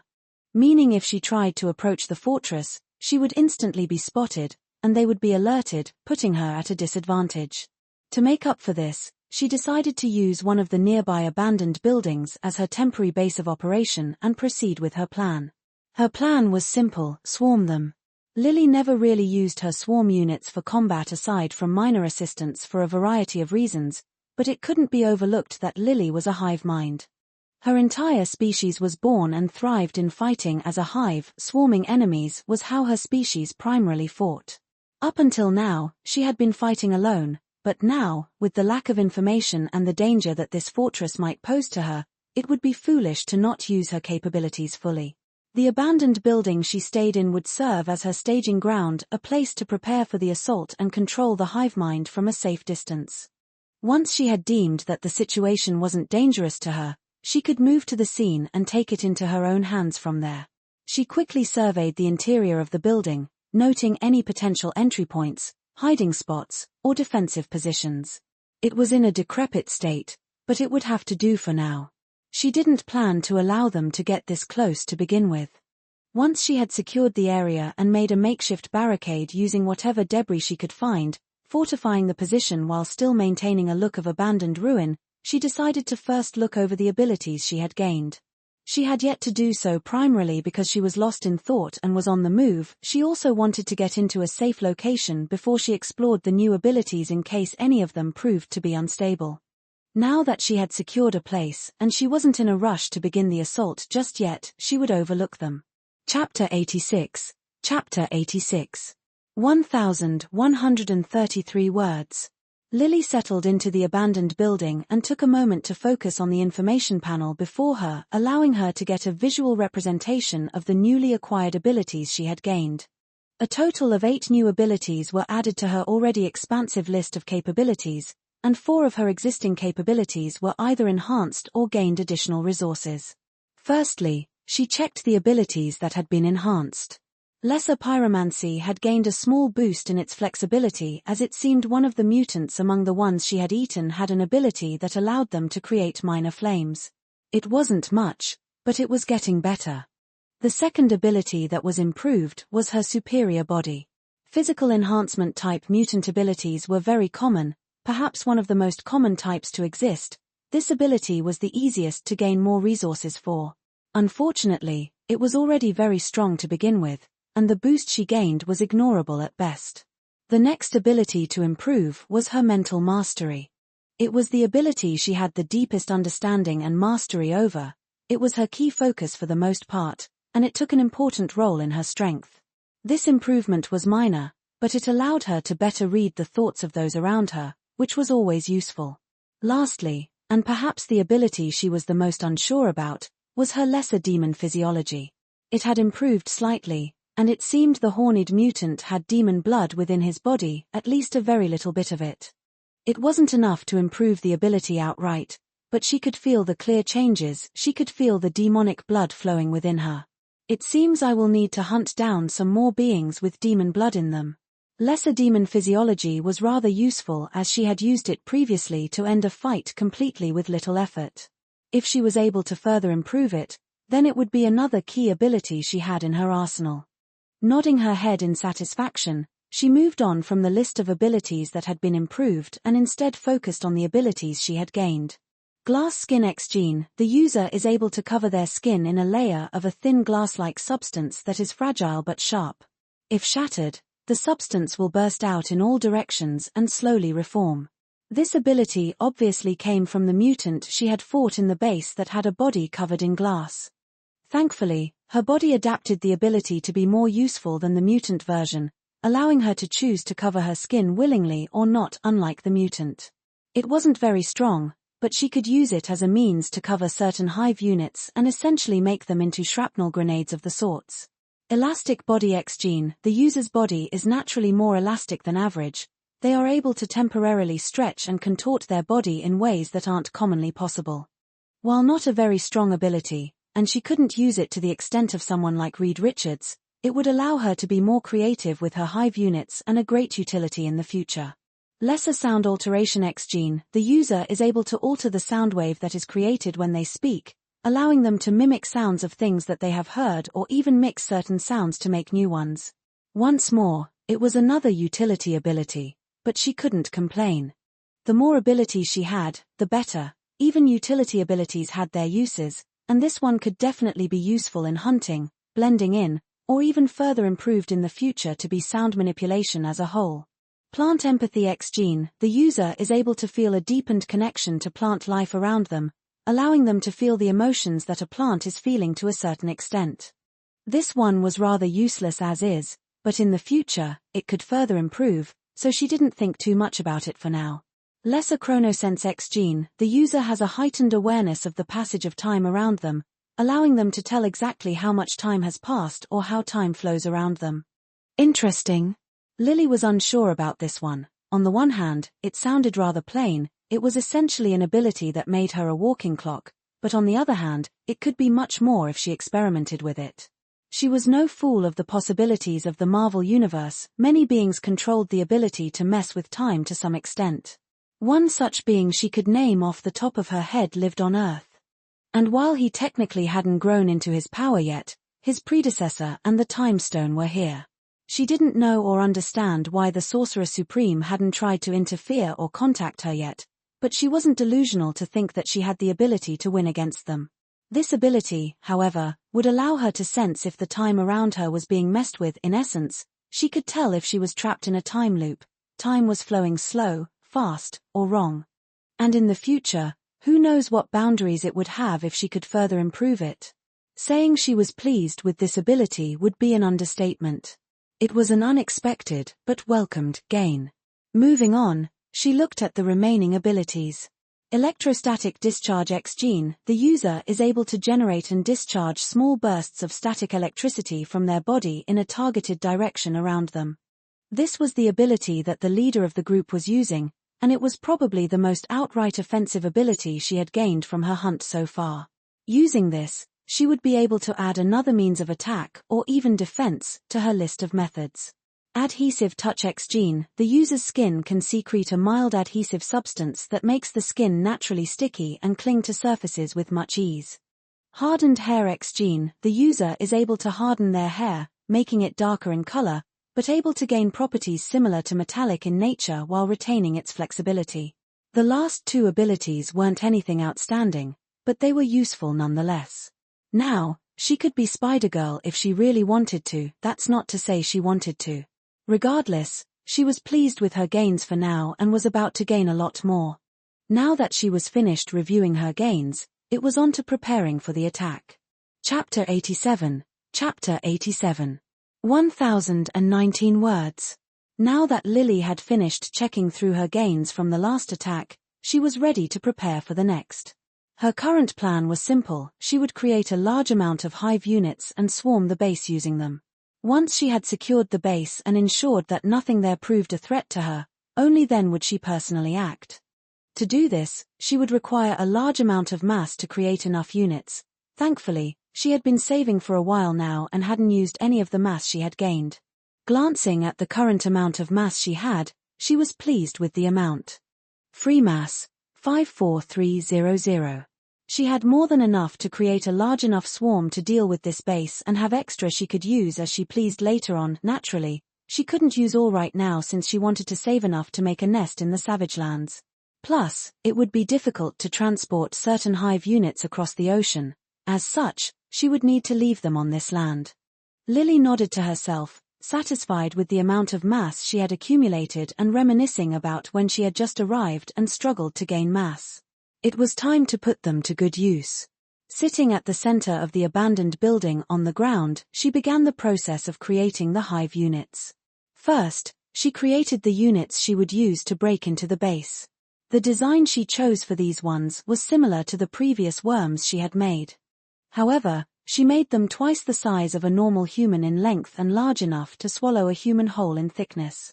She also ensured that she provided them with rows upon rows of rotating teeth within their large mouth, allowing them to dig through the solid ground easily, as well as devour people whole if needed. To further add to their capabilities, she gave them the Hardened Skin X gene as well as the Acid Secretion X gene, allowing them to have an increased defense they could use to survive and acid they could use to attack or dig. Since these were not scouting units like the previous worms she had made, but instead melee hunting units, they were much stronger than normal scouts. They were naturally more inclined to be able to fight, to hunt. As such, each one took more mass than a normal scout would. Plus, each benefit she granted them took additional mass. To limit how much she made, she decided to create only 25 of them and named them the diaworm units.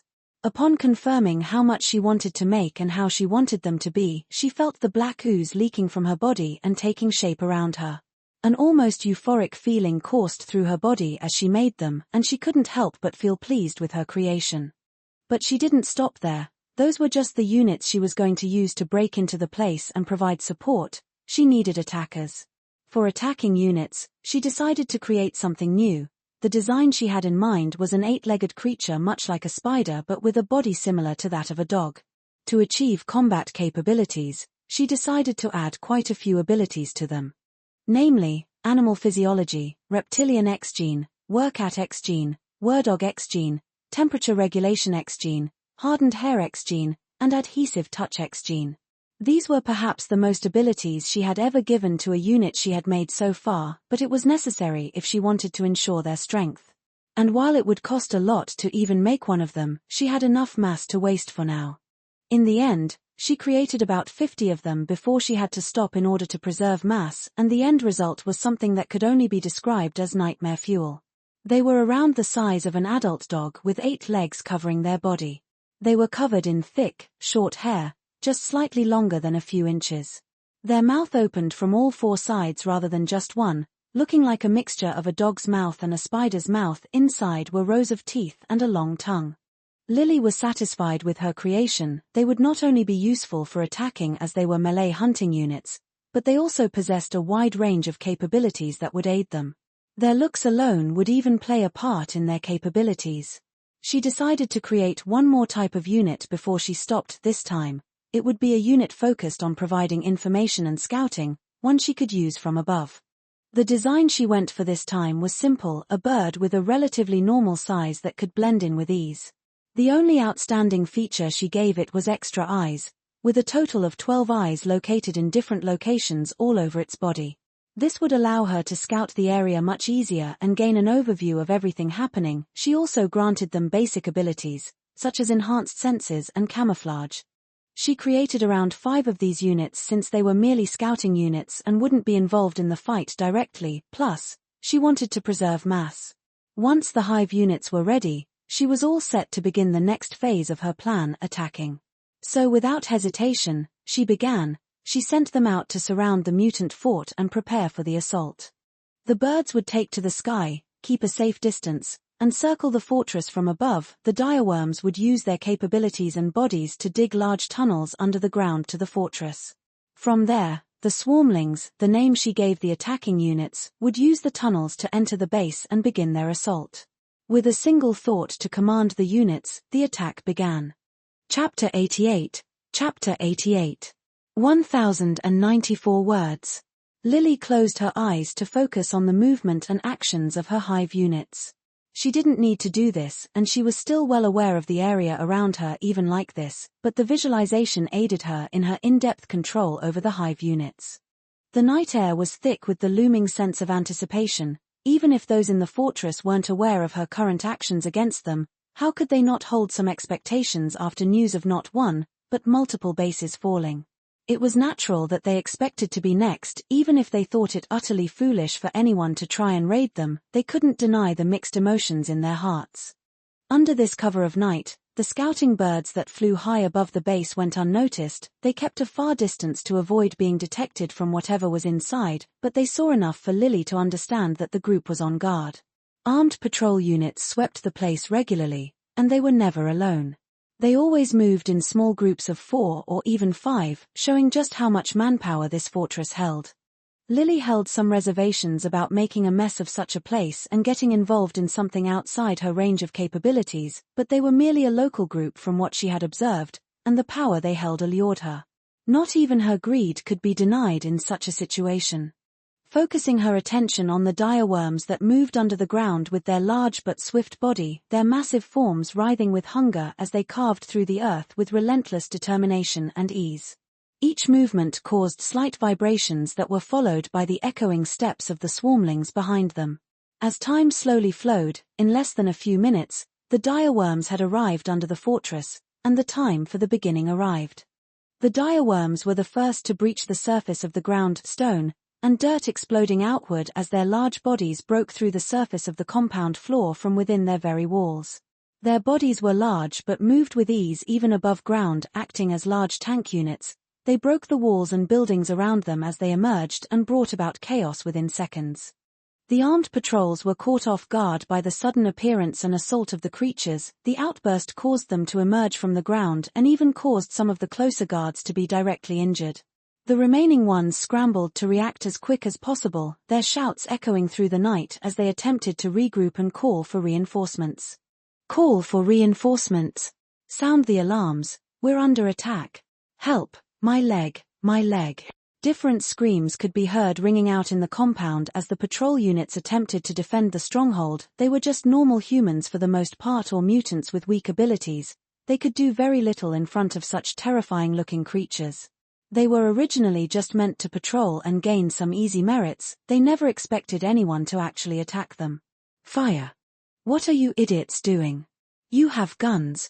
As if the voice had broken them out of their stupor, loud gunshots soon rang out one after the other. They were each armed with guns, and not just simple pistols or handguns either. They had some pretty heavy weaponry, at least in Lily's opinion. Their bullets rang out, and not even the large direworms were able to completely withstand the unloading of bullets that were befalling them. Thankfully, they were never meant to. The direworms quickly dove back into the ground, their body riddled with holes and wounds that caused blackish blood to ooze out from them, evaporating upon leaving their bodies for a few seconds. The men thought they had won, some rejoiced that they had survived the attack, others knew it couldn't be this simple. A few of the mutants that held higher positions in the fortress arrived at this point and looked at the scene. Seeing the destruction that had befallen the grounds, they couldn't help but be stunned. However, before they could address the group to find out more, their terror was only amplified. Out from the holes left by the direworms came a rush of horrifying creatures that seemed like something right out of their nightmares, their eight-legged forms moving with terrifying agility and relentless hunger.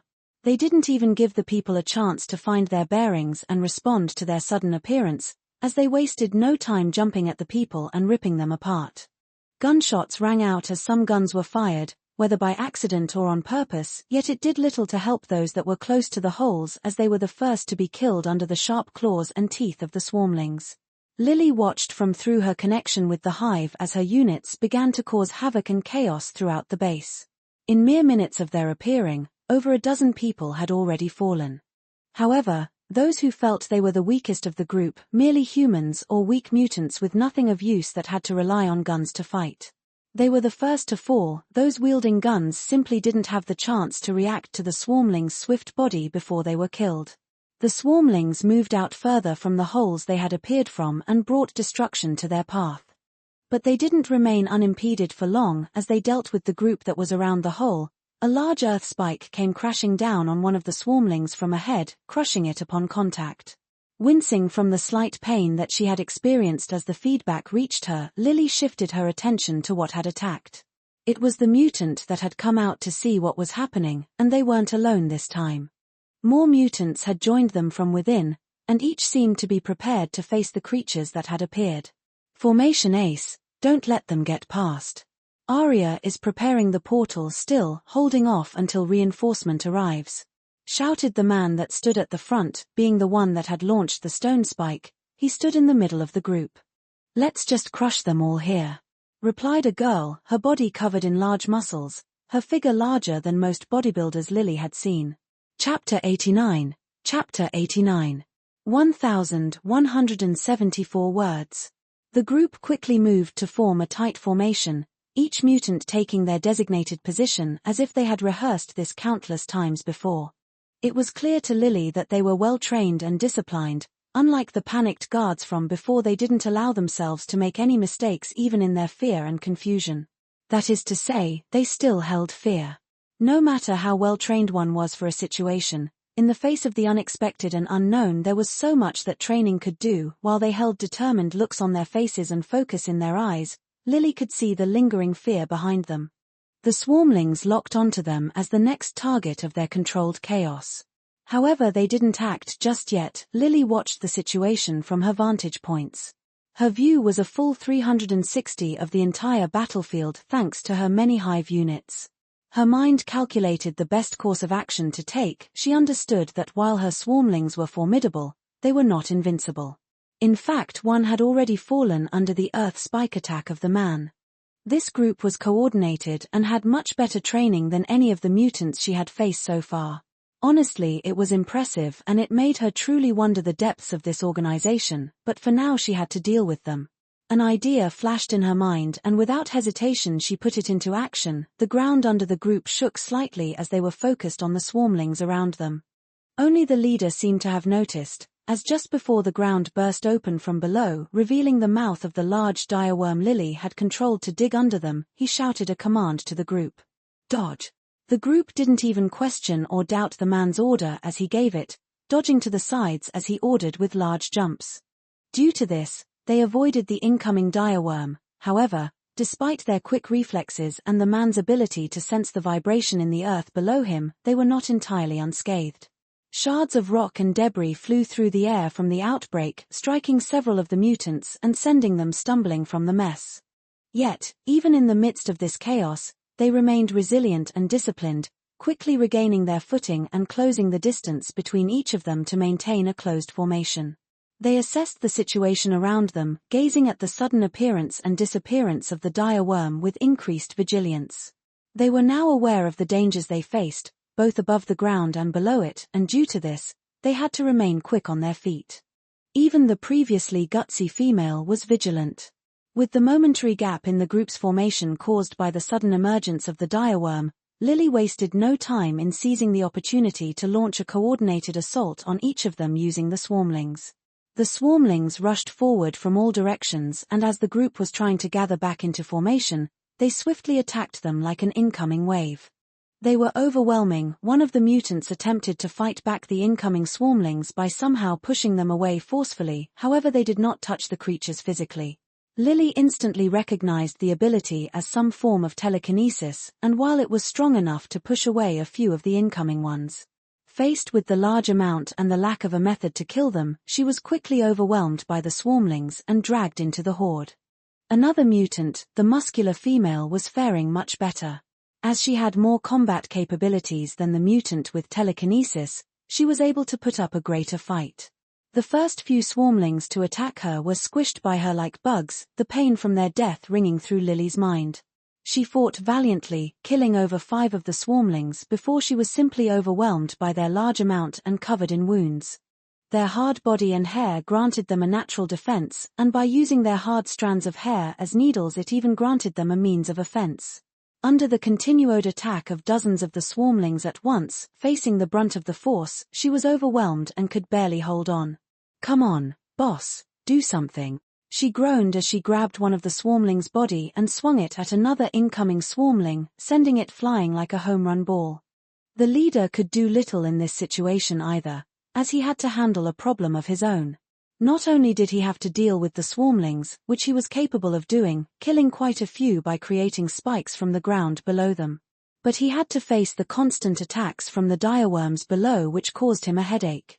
Due to their constant burst from underground, he had to constantly be moving around, separating and isolating him from his team. This was all part of Lily's plan, as she knew he would pose a problem with his ability to manipulate the earth and easily kill her swarmlings. In fact, the amount of pain she felt from him alone was enough to cause a mild headache, which goes to show his capabilities. What she didn't expect, however, was what she thought was a successful plan to suddenly go haywire. One of the mutants she paid little attention to due to their weak attacks only creating small bursts of kinetic energy that seemingly pushed away the swarmlings and didn't do anything of worth, suddenly stood up and stopped moving. The swarmlings rushed them, using this chance to kill them quickly.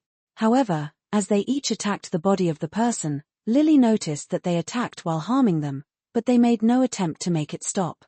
This caused an odd sensation of doubt and worry to ring through her mind as she quickly ordered the swarmlings to stop attacking and move back, fearing that something would happen.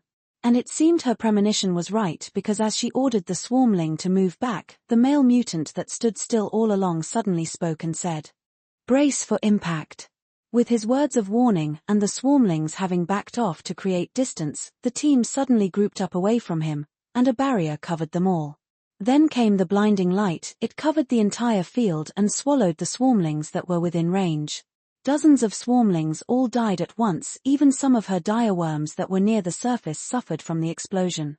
Blood gushed out of her eyes as the feedback of all those deaths hit her at once, and while her body wasn't technically injured, she couldn't help but spit out some blood and clinch her head. What? Her mind rang from the pain, temporarily disorienting her as she tried to reaccess the situation through her hive. Chapter 90. 1418 words. Lily's mind reeled from the sudden onslaught of feedback from over a dozen of her hive units perishing at once, plus the ones that were injured in the process. It was as if a bursting pain was ringing throughout her mind, the throbbing sensation causing an ache. Blood trickled from her nose, her hand wiping it away as she regained her composure. If it wasn't for her enhanced mental strength, such mental feedback would be much worse. However, since her mental state was so high, it only made her temporarily disoriented. The blood loss was a natural bodily reaction to warn her of the impact. I expected it to be difficult, but this is disappointing. She couldn't help but be disappointed in her own lacking capabilities. It had to be known that even though she was a hive mind, she rarely relied on her hive units to fight, and they rarely got injured. Due to this, she had little experience with personally controlling or dealing with the backlash that was brought about by the mental feedback of the hive units being connected to her mind, especially in such a large amount.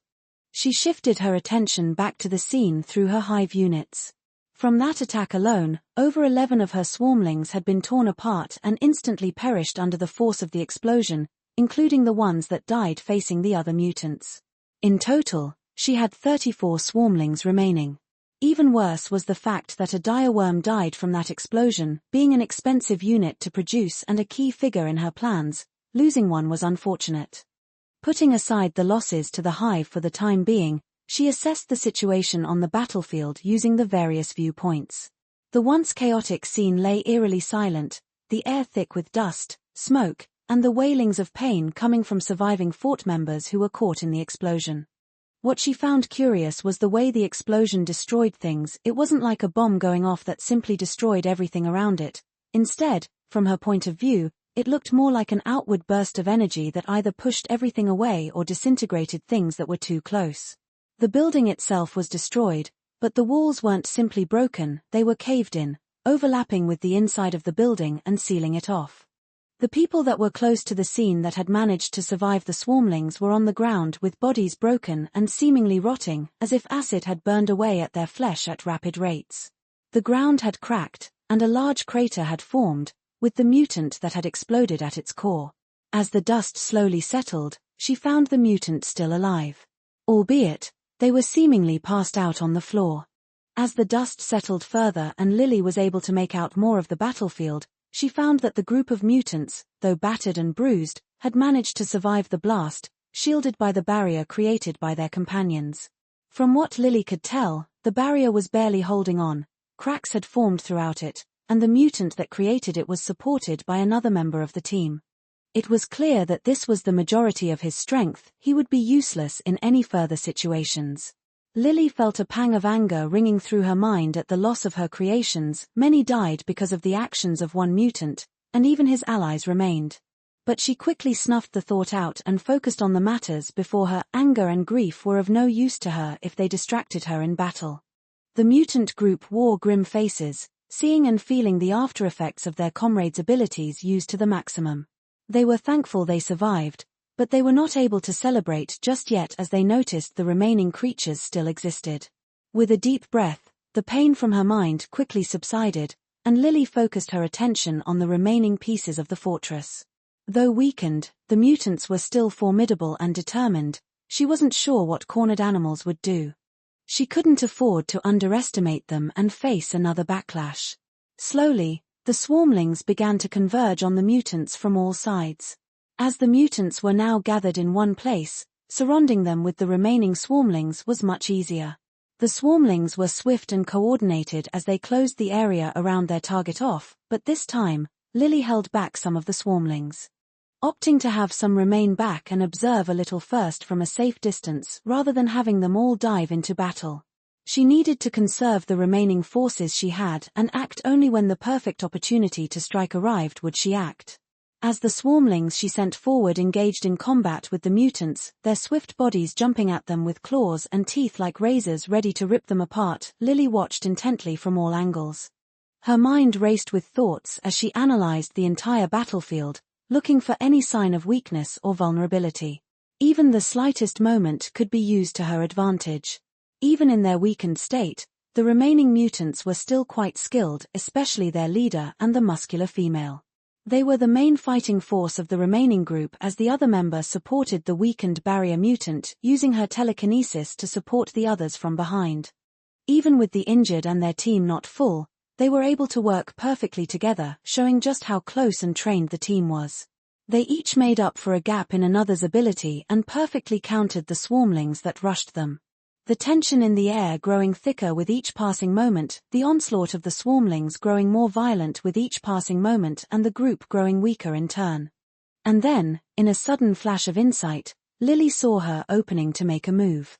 The barrier mutant passed out from his weakness, which temporarily wavered the telekinesis girl's attention and shifted it to him. This granted her the perfect chance to get in between the gaps left by her distraction. Swarmlings rushed the group in an instant, and the ones that waited from behind rushed forward instantly. Slipping through the opening left by the two mutants that fought, they got behind them. Their target was the girl. Normally, she would make up for the blind spots of the other two, but with her distraction, the swarmlings were able to slip past them and get to her, their claws slashing forward as they sunk into the girl's body. Blood gushed out as the girl's gut-wrenching scream echoed out when the swarmlings bit into her body and neck, using their sharp teeth. Before the other two could realize what had happened, she was dead. The remaining mutants fought valiantly, their powers clashing against the relentless onslaught of the swarmlings, but despite their best efforts, they were slowly being overwhelmed, their strength waning further with each passing moment. With the fall of another of their comrades, their already lacking formation took a heavy blow. They could no longer leave their blind spots to the girl, and because of this, they were quickly put into a disadvantageous position. The muscular female was the first to fall among the two that reaming, she fought with all her might and did a lot of damage to the swarmlings. However, as she fought with her bare body, the wounds eventually caught up to her. Bleeding out, she could no longer maintain her strength and fell to her knees instantly. The swarmlings rushed her and ripped her body apart without hesitation. With a final burst of effort, Lily pushed her Hive units to their limits to deal with the final one. He fought valiantly and refused to fall even with all his remaining teams dead. However, even the more valiant souls perished under the masses. Eventually, he fell, unable to muster up the energy needed to control the earth once more. The swarmlings were rushing him. Yet under the impending swarmlings the man did not show any fear, he did not beg for his life, nor did he cower. His face stood firm as he looked upon the sky. Just as the swarmlings covered him, ripping his body apart and killing him, Lily made out the words that escaped his lips. For the Brotherhood. Chapter 91. Chapter 91. 844 words. The final words of the fallen mutant echoed in Lily's mind. Instantly, her thoughts rushed, pieces that were previously disoriented fell into place, and a clear picture formed in her mind. This mutant revolutionary gang was an offset branch of the Brotherhood of Mutants, one that was clearly supported by the Brotherhood in their goals. She had noticed the similarities a long time ago. How could she not? But that's all they were, similarities. A lot of mutant groups existed, and not all of them were connected. She had searched the memories of the lower members and found no connection to the Brotherhood. But now she understood, not even the group's lower members knew their group's connections. The most likely conclusion was that the higher-ranking members of the group were in contact with the Brotherhood while the lower-ranking members simply did what they were told. Now their connections within the political scene of this nation made this, how they were able to avoid the authorities for so long made a lot of sense now. The Brotherhood was a powerful force, they had connections throughout the entire world with wealth and might to back them. Damn it. Lily cursed in her mind as she clicked her tongue. She had no intentions of getting involved with such a big fish just yet, but it seemed that the world had a different plan in mind. With the last of her adversaries vanquished, Lily had to change her plans and make a quick decision about what she would do next. Ignoring the slight mental strain that caused her mind to slightly ache because of the conflict that had come to an end, she focused on the aftermath of the battle. Surveying the scene through her Hive units, Lily observed the devastation brought upon the fortress, a large portion of it done by the mutants themselves. The once imposing stronghold now laid in ruins, its walls shattered and its ground stains with blood and debris. The members of the fortress were either dead or badly wounded from the attacks. A lot of them were killed by the mutants rather than by Lily's units. She didn't linger for long, though she knew that while the immediate threat had been neutralized and she had accomplished her goal, others were on the way here. Reinforcements. The words that the leader of the mutant squad said to his teammates did not escape her mind. She knew that reinforcements would be coming soon. While she would normally not care about such thing, with another piece added to the puzzle, she no longer saw this as a minor matter. The Brotherhood was a large organization and she did not want to fight them just yet. The likelihood that the reinforcements coming being Brotherhood members couldn't be ignored, and she had no intention to fight them directly. Especially not after having just concluded her first swarm battle. She needed to rest and adapt. Retreating for now would be best. Lily made a quick conclusion. She would retreat from this location for the time being and decide on how to deal with this going forward after she had time to allocate her thoughts. With a silent command, Lily directed her Hive units to begin salvaging the bodies of the mutants that had littered the ground, storing them in the bodies of the direworms. She would transport them somewhere safe and then devour them personally. As the direworms and the swarmlings did that, she had the scouts fly into the building to find the girl that was mentioned by the mutant, the one that was calling for the reinforcements. Flying into the ruins of the building, the scout made its way around quickly, searching for anything that it could find. Eventually, it came across a large metal door in what seemed like a basement. It was sealed shut without any signs of an opening for it to enter. Approaching the metal door, Lily planned to use the scout's senses to peer into what was going on inside. However, as she approached the door, something unexpected happened. A bluish glow overtook the vision of the scout for a split second, before cutting the body of the scout in half. It happened so fast that Lily was only able to notice a few seconds of the glow before her connection to the scout had vanished, the scout having perished instantly from the attack. So that's the mutant that spotted the scouts before. Powerful, I want it. Greed unexpectedly or expectedly arose in her mind after she came to the conclusion that the remaining mutant was the one responsible for killing her scouts when she tried to scout the location previously. Suppressing it, however, she simply urged the Hive units to move quicker, her instincts telling her that danger was coming if she stayed here any longer. While the Hive units worked, her main body also began to move. Standing up, she left the building she was using as a temporary base, erasing any traces of her presence before she vanished into the night. Chapter 92. Chapter 92. 851 words. Lily's retreat wasn't simply a matter of her being weaker than the reinforcements, rather, she believed that, for various reasons, it would be best not to directly engage in actions against the Brotherhood. To list a few, she was unsure of the current fighting strength of the Brotherhood, but even in their earliest days they had quite the lineup of mutants that could pose a threat to her and her Hive. Furthermore, she knew the influence the Brotherhood held thanks to her knowledge about the movies and the comics, and from skimming through the Marvel wiki. The Brotherhood was powerful enough to influence politics and connections, with reach in almost every industry and country behind the scenes. Even if this was still in their early days, she believed that they still had enough power to outclass someone such as herself, so it was an unnecessary risk. But the main reason she didn't want to get involved with the Brotherhood yet was because of the mutants behind them.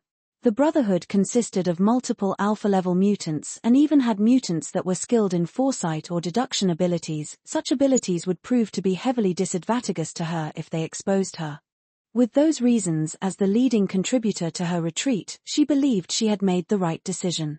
She needed not worry about her Hive units, as the ones that were still alive followed closely behind her, leaving only one scout behind to keep an eye on the situation. The ones that had perished had their bodies turned to a dust-like substance that instantly evaporated into nothingness.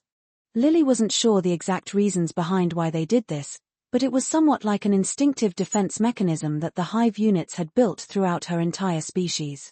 They would turn to nothingness upon death. That way, they would leave behind no form of DNA or remains that could be used against them.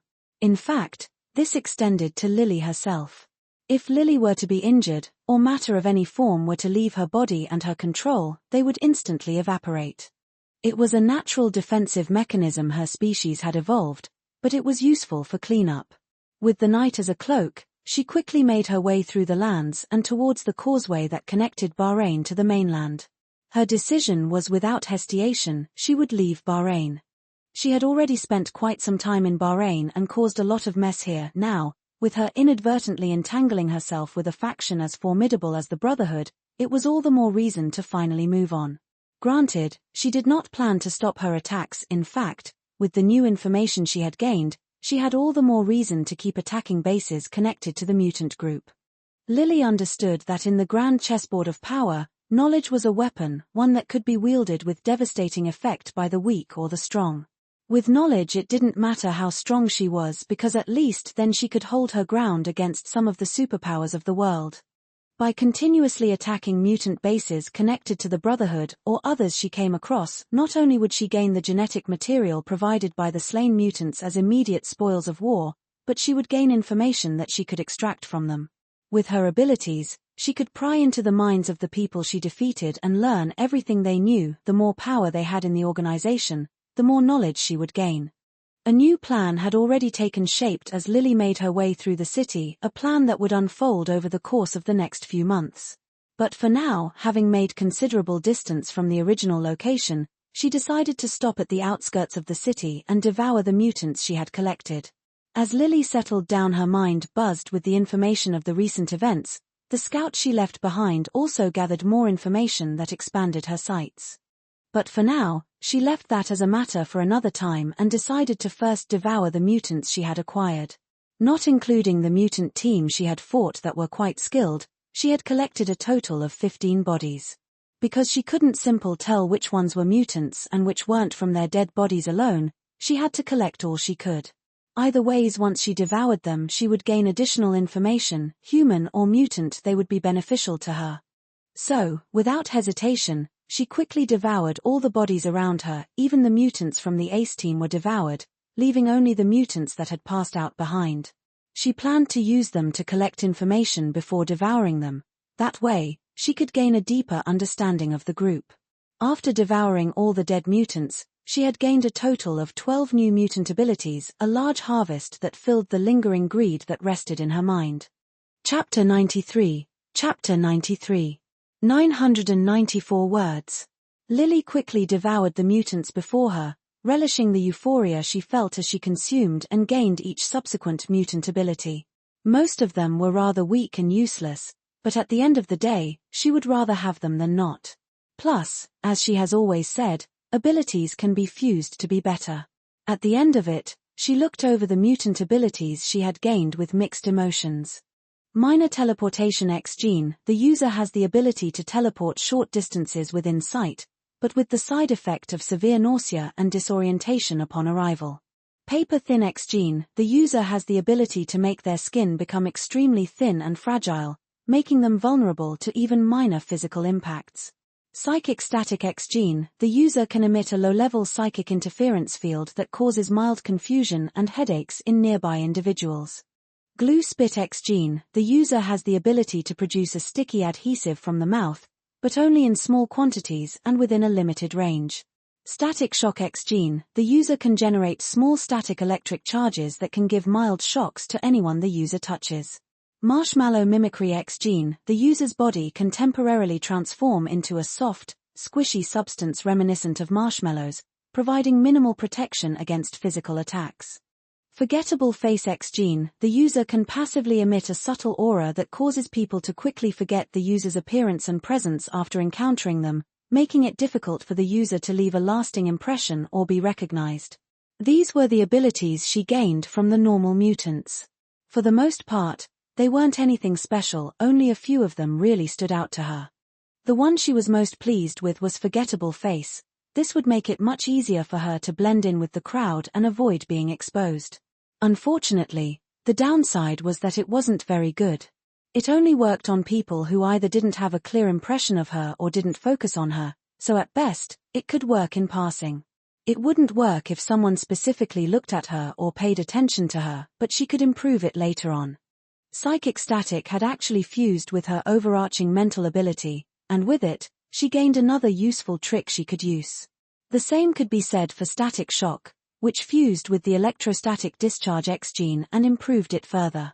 Other abilities, such as paper thin or marshmallow mimicry, weren't fused with anything. Both skills had very little or specific uses that weren't very useful to her right now. Lesser teleportation was useful, but the fact that it caused nausea and disorientation was a massive downside. Furthermore, it wasn't very long distance, so it had limited uses right now. Regardless, she was much more pleased with the abilities she gained from the ACE team, as they were specially trained mutants with useful abilities. Self-defensive barrier X gene, the user is able to create a protective barrier around them that is able to provide solid defense against incoming attacks. Energy condensation X gene, the user is able to condense energy in their body and release it in the form of burst attacks. The more energy that is stored, the larger the burst. Enhanced physical X gene, the user is much more physically fit than the average human, able to bend steel with ease, and more. Earth manipulation X gene, the user can control the Earth around them within a limited range at will, bending it and shaping it as they will. They are also more closely connected to the Earth. Telekinetic mind X gene, the user is able to use their mental power to create a transparent force that is able to move things around them within a limited range at will. These abilities were great. Lily was beyond pleased with these gains, and they alone justified the attack against the fortress for her. Putting aside the physical enhancement X gene, which fused with her superior body ability and improved her physical capabilities even further, the other abilities were all impressive in their own ways. Telekinetic mind, having fused with her mental mastery ability, had unlocked new heights. She could now move the objects around her within sight at ease. Her mental capabilities were so strong that throwing a car with her mind wasn't even a struggle, and if used right, they could prove to be a massive bonus in combat or everyday life. The barrier provided her with something she much needed and lacked: defense. Previously her defensive capabilities were all right, but they were never great. Now, however, she was satisfied with her defense, and she wasn't even worried about guns anymore. Earth manipulation was a massive gain. It would allow her to control the battlefields going forward with ease. Not only that, but it would also provide her with the means to travel around quicker or even build a base more easily. Combined with the vibration sensing, it granted her an increased means of gathering information. Energy condensation was interesting in its own way. Not only could she use it for attacks, movement, defense, or even controlling the fields, but she could also charge up the ability to cause a massive attack in one go. It was a great suicide ability, and if used on Hive units, she could essentially bomb anything she wanted. Lily was pleased, and she wanted more. These gains are too much to give up on. It seems like going to the Savage Lands can wait. Devouring the other bases will be worth it. Originally, she was planning to go directly to the Savage Lands after minor travels, but with these gains, she now planned to attack all the bases she had learnt about from examining the minds of the people she had captured. And she had learned much more than just the location of some bases. Chapter 94. Chapter 94. 689 words. Before devouring the mutants, Lily made sure to dive into the minds and memories of the living mutants, and while there weren't many of them, she did gain some valuable information. From the fragments of thoughts and memories she had extracted from the mutant minds, Lily gained valuable insight into the broader network of the mutant group. It wasn't just about the location of some bases but also about their organizational structure, key figures, ongoing operations, and even political agendas. She even found out more about the Brotherhood's connection to the mutant group. In fact, she had learned that they weren't the only mutant group in the Middle East that was being supported by the Brotherhood. Some of them were working together, while others had goals of their own. A few of them were even more radical than their own group, advocating for overly aggressive tactics and mutant supremacy. This group, on the other hand, while they still choose violent means at times, preferred to channel their hatred towards those at the top, the people in power who kept them down. They had even infiltrated the local government, but that had nothing to do with Lily. One of the most interesting pieces of information she had gained was a plan the Brotherhood had entrusted not only to this group but also to many of the groups around the Middle East. This plan involved the acquisition and defense of a secret mine that contained a very rare mineral called gravititonium. She couldn't learn about the mineral from the mutants' memories because they did not know anything about it, but she recognized the name from her own memories. Gravitonium, isn't that the mineral mentioned in Agents of S.H.I.E.L.D. and Captain Carter? It's a mineral that can manipulate gravity to an extent, right? Lily had some memories about the mineral, but she never personally bothered to research it. Everything she knew was learned from the shows she had watched, and even then, that wasn't much. But it is a very rare mineral nonetheless. Getting it, or even eating it, might be worth it. Temptation and hunger were one thing that never disappeared from Lily's mind, but even she wasn't foolish enough to make a rash decision. No, it would be too heavily gathered, and the Brotherhood definitely won't sit still if I do that now. It won't be too late to try after getting somewhere safe. Lily decided to put off the idea of raiding the mines to gain the mineral. As interested as she was in them, they would simply not be worth the risk now. So she would wait until she was safely settled in the Savage Lands before making a move for it, if any remained. But she wasn't worried about them mining all by the time she returned because she remembered the nature of the mineral. It was very tricky, and due to that, it was very difficult to mine. Another reason it was rare. Regardless, 10 bases, 10 stops for food. Yes, she had acquired the location of 10 small bases from the mines of the mutants. These were scattered around the Middle East, but she would get them as she traveled. She also gained the location of a few large bases as well, but she decided not to attack those for the time being. Lily knew that the Brotherhood and the mutant group would be on alert because of her actions so far. Attacking a large base wouldn't be as easy as it was last time. Even small bases might be somewhat trickier. But she couldn't give up on the possible feast that she could acquire from the small bases. So, without further hesitation, she set off on her journey. Leaving the city was easy, getting to the mainland was even easier. She could either fly, swim, or walk across the bridge if she wanted. Flight was her choice in this case. Flying under the camouflage of her abilities, she wasn't spotted at all, safely making it to the mainland of the Middle East in less than a day. From there, she officially began her hunt. Chapter 95. Chapter 95. 1004 words. Time seemingly blurred for Lily as she embarked on her relentless assaults against each of the mutant bases scattered across the Middle East and even further up. Days passed quickly, and in her continuous hunt, she barely kept track of the time. Days and weeks blended together until eventually, she completely forgot to keep track of time, simply enjoying the hunt. In total, she had encountered and destroyed 25 mutant bases, most of which were small mutant bases, but some were even comparable to the fortress she attacked before. Not all belonged to the same group either. Along her travels, she had come across a variety of different groups, some that worked together and others that didn't. She had even come across many criminal organizations that used mutants as slaves for their dirty work. Naturally, she destroyed all the weak groups she came across, and from the memories she gained from probing their minds, she gained the location of other bases. This was how she grew to a large number, such as 25 bases from the small amount she initially had. Granted, she could have attacked a lot more if she had been willing to take the risk, but she didn't. As her attacks grew as frequent as they were, the groups eventually began to increase their defenses and secrecy, especially the ones that were backed by the Brotherhood. Due to this, she had to avoid some places and run outright from some locations. She had made her way through the blistering deserts and beautiful landscapes of Saudi Arabia, encountering numerous hidden bases throughout the land and destroying them all with her raw power. Then she made her way Jordan, a land with amazing monuments, nature reserves, and seaside views, where she used the cover of night to destroy a total of 2 small bases and 1 large base. From Jordan she went to Syria. Hidden amongst the cities and villages quite a few bases were located, but with her stealth and speed she was able to avoid the local authorities and deal with the mutants amongst them. While she did cause a bit of a mess, destroying a few large buildings, it wasn't her fault, so she didn't blame herself for it. No one told them to make their base on the top of a high-rise. After destroying the bases she could and having her filled, she made her way to Iraq, a land that was not only large but also bustling with a large population of both locals and visitors. Due to this, it was a bit difficult at first to find the exact location of the bases, not to mention avoid being detected during the battle.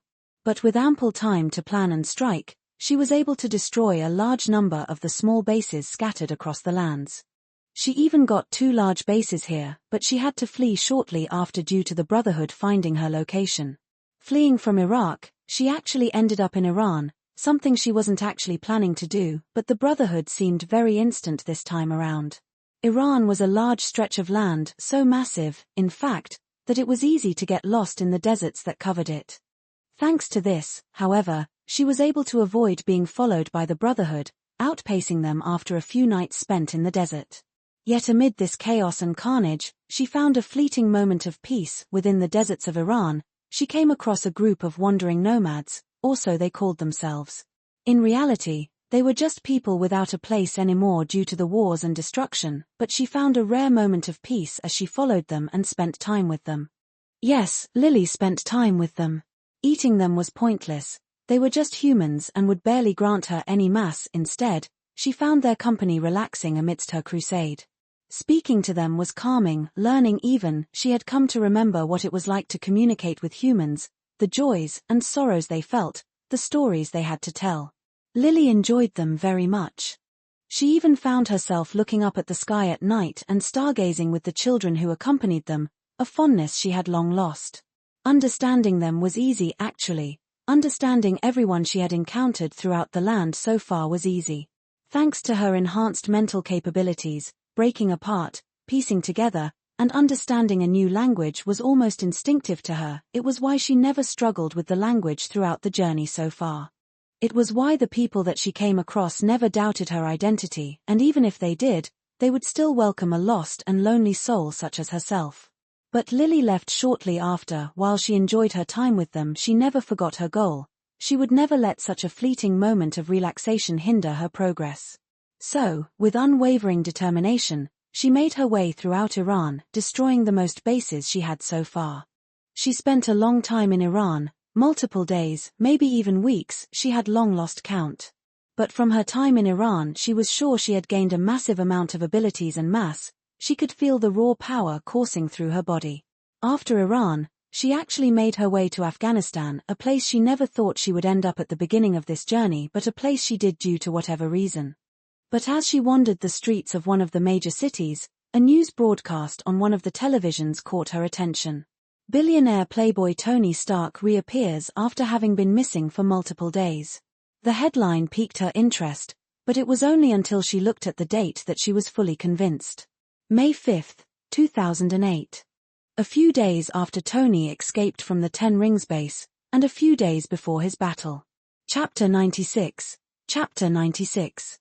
1,242 words. Lily's curiosity was piqued by the mention of Tony Stark, so she stood and watched the entire news broadcast through the window. The reporter explained that Tony Stark, who had recently gone missing, had returned safely and was now back in his tower.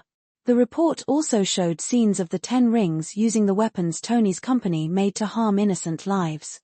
From the report and the date, Lily could roughly understand where in the MCU timeline she was now located. To be exact, it was currently the rise of Iron Man. Tony Stark would make the Iron Man suit and attack the Ten Rings out of a sense of guilt, anger, frustration, and other emotions, but ultimately it was the time where the world learnt the name Iron Man. And she had the chance to intervene in it. Although she had her own mission to focus on, she couldn't deny that getting involved with Tony Stark could bring her immense benefits, and she was currently close to the location where he would be fighting soon. Lily walked along the streets of the city and thought over the pros and cons of getting involved with Tony Stark. On one hand, it would reveal her existence to one of the key figures in the MCU, possibly making things more complicated. On the other hand, helping Tony Stark would give him a good impression of her, something that she could use later on. It couldn't be ignored that while Tony Stark was currently a playboy and free spirit, he always paid back his debts, both good and bad. If she could aid in so that he believes he owed her a debt, she could use that to get closer to him. Why she didn't devour him? Because it was pointless. Tony was ultimately a human without any special abilities or mutant capabilities. In the end, he was just very smart. Eating him wouldn't benefit her.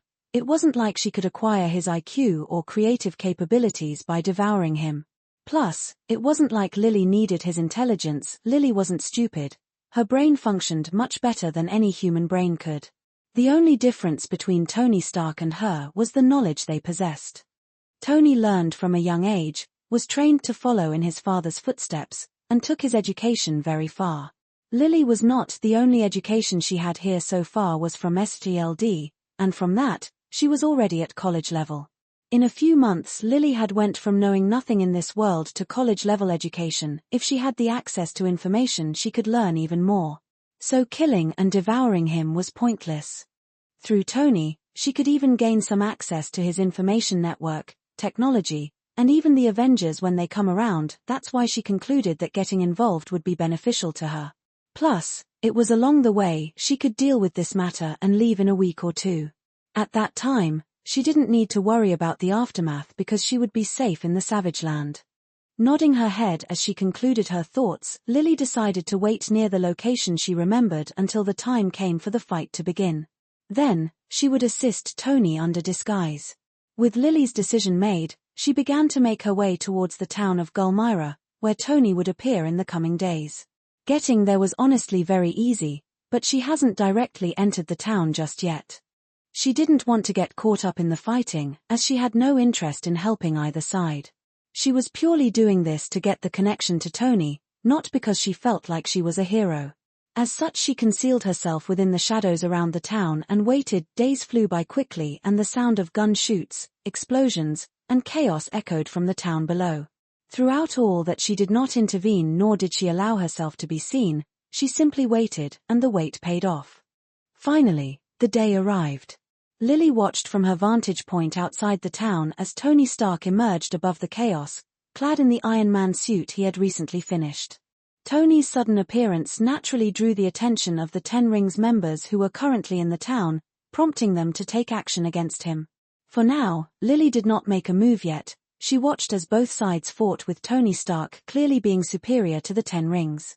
Not only was he able to fly, but his attacks were all very precise, and not a single innocent hostage was harmed by them.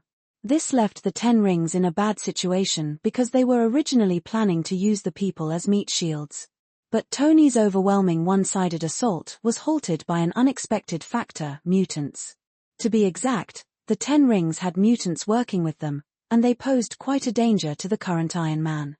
Lily was surprised at this revelation for a second before she quickly understood what had happened. While in the movies, Tony only had to deal with normal people, the reality was vastly different due to the existence of mutants in this world. From what Lily could tell, the course of history seemingly followed the MCU, but the existence of factors that didn't exist in the MCU caused slight changes. One of those changes were the mutants before her. Of course Tony would still win and the story would play out how it was meant to, but this granted her the chance to lend him a helping hand. While Tony engaged in battle with the mutants, one of them sending him flying backward with a powerful burst of wind, Lily quickly made her way to the town. Her appearance had already changed. Now, her natural form had been slightly modified to look more human. She hadn't changed much. Her hair was still a silvery white that flowed down to her feet. Her horns had vanished, and her eyes had been changed to a simple amber color.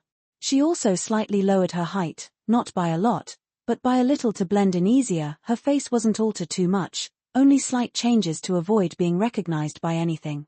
Her outfit had actually been changed as well. To be more exact, she had made her outfit herself. A long black dress that hugged her body tightly. One might think that this was an inconvenience, but it wasn't. The outfit was actually a Hive unit she had specifically made to be a changing and constantly usable clothing. It was made using a variety of durable abilities, reptilian abilities, the marshmallow mutant ability she previously called useless, and the paper-thin one as well. These, combined with a few others she had, granted her a very useful outfit that could not only change to match her needs but also attack and defend her passively. With all these put together, her appearance on the battlefield naturally drew attention. Her swift body slipped past all the common members of the group and arrived where Tony fought the mutants. "Struggling?" she asked. Her voice wasn't very loud, but she knew Tony could hear her with his helmet on. "Here to help," he replied in his casual manner, firing rockets toward the mutants that grouped around him. Naturally. Chapter 97. Chapter 97. 884 words. As Tony continued to fend off the mutants with his suit, explosions and sounds of battle ringing out in the town, Lily sprang into action.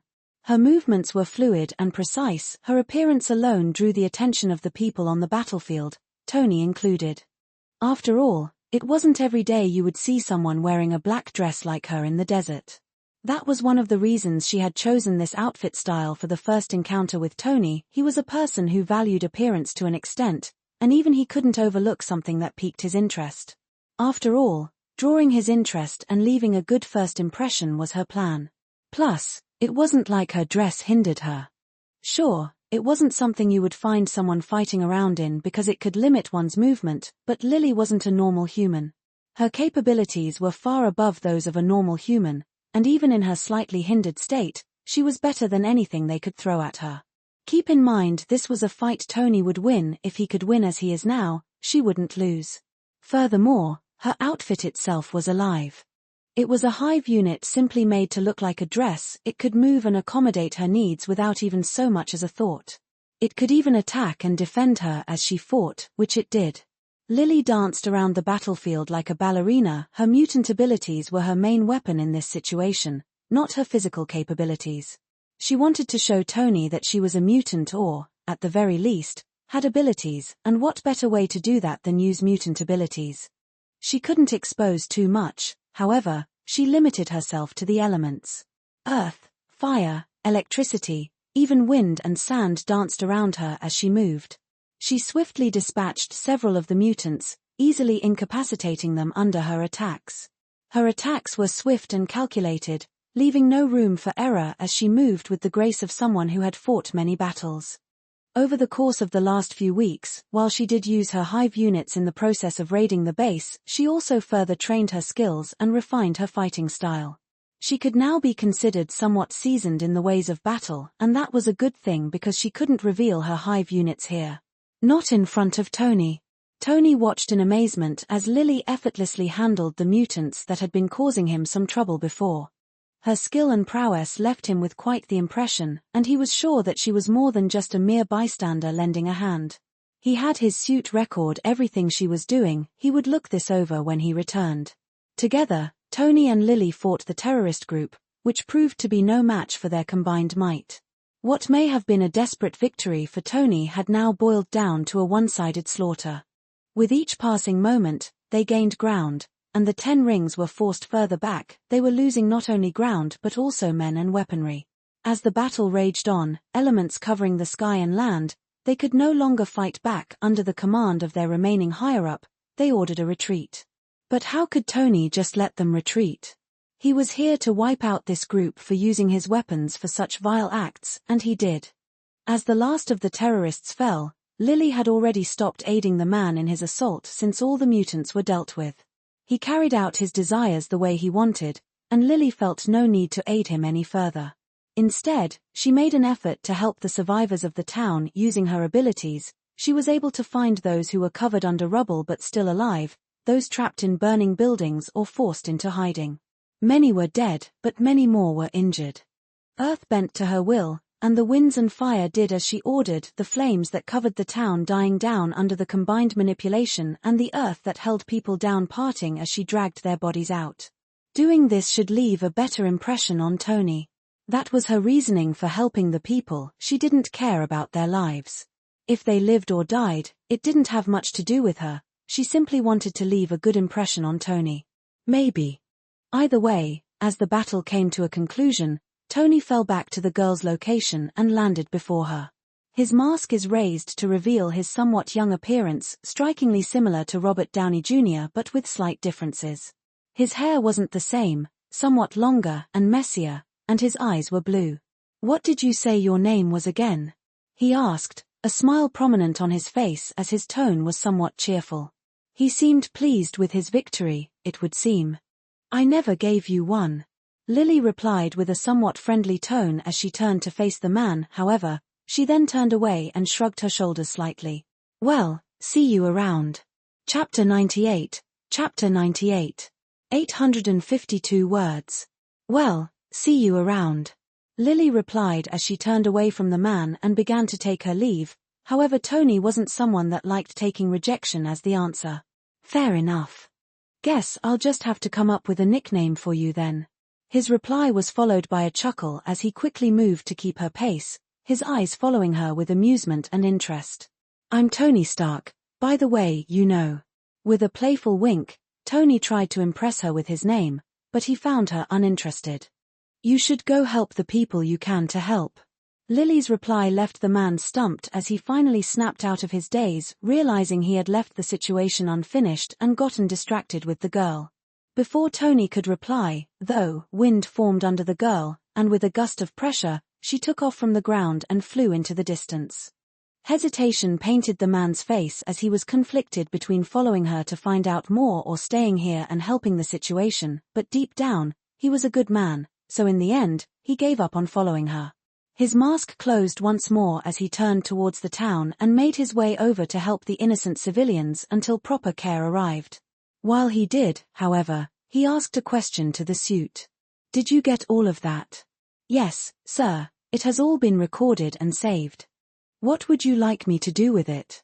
As friendly as he was, Tony wasn't one to leave such an encounter alone after learning about it. He would record it, break it down, and learn everything he could about it in order to prepare for anything. That was the type of person he was. Run it through all known databases and try to figure out who she is. Also, break down the recording and analyze all her capabilities. With his command given, he focused on helping the people. Lily, on the other hand, flew quite a distance away using the wind before stopping, landing on the ground as she gazed in the direction she had just left. A sense of satisfaction washed over her as she had completed her goal without a single hitch. She knew just what type of person Tony was from the movies, and she knew that being so mysterious would leave him wanting more. That would leave a much deeper impression on him than giving her name ever would. Not only had she successfully assisted one of the most iconic figures in the Marvel Universe, but she had also managed to leave a lasting impression on him. That was a feat she was pleased with. After all, she was still a fan of the MCU, and meeting the characters she once enjoyed watching was enjoyable even to her. But for now, she had matters to attend to, her main goal for this adventure to begin with. She had to make it to the Savage Lands, and she had to do so soon. Just this little delay had put her behind schedule, but it was worth it. However, further delay would be difficult for her to bear. "I can feel the limits breaking. I don't have a lot of time, holding it back is already troublesome." Lily's mind and body were screaming out to her to give in to the desire her very being wanted to evolve. Yes, during this journey, Lily devoured such a vast amount of abilities and mass that her body and mind reached the limit of their current capabilities and wanted to evolve further. However, evolution for her species wasn't as simple as one would see in Pokémon or similar. She didn't glow in a beam of light and then suddenly change form. Evolution for her species required their main body to enter a state of hibernation within a cocoon in which their body and mind would undergo great changes. This could last from anywhere between days to even years, but one thing was certain. When she was in this state, she would be very vulnerable. That was why she wanted to reach the Savage Land before entering this state. Building a proper nest and having enough hive units to protect her while in this state was crucial if she didn't want to get harmed. She had already delayed the evolution for a few days to help Tony. Now, she needed to leave instantly if she wanted to make it across the ocean and build a nest before time was up. As such, she didn't delay any longer. Using a combination of flight and swimming, cloaking her body to avoid detection, she made her way over the land and eventually the ocean itself towards her final destination. The Savage Land.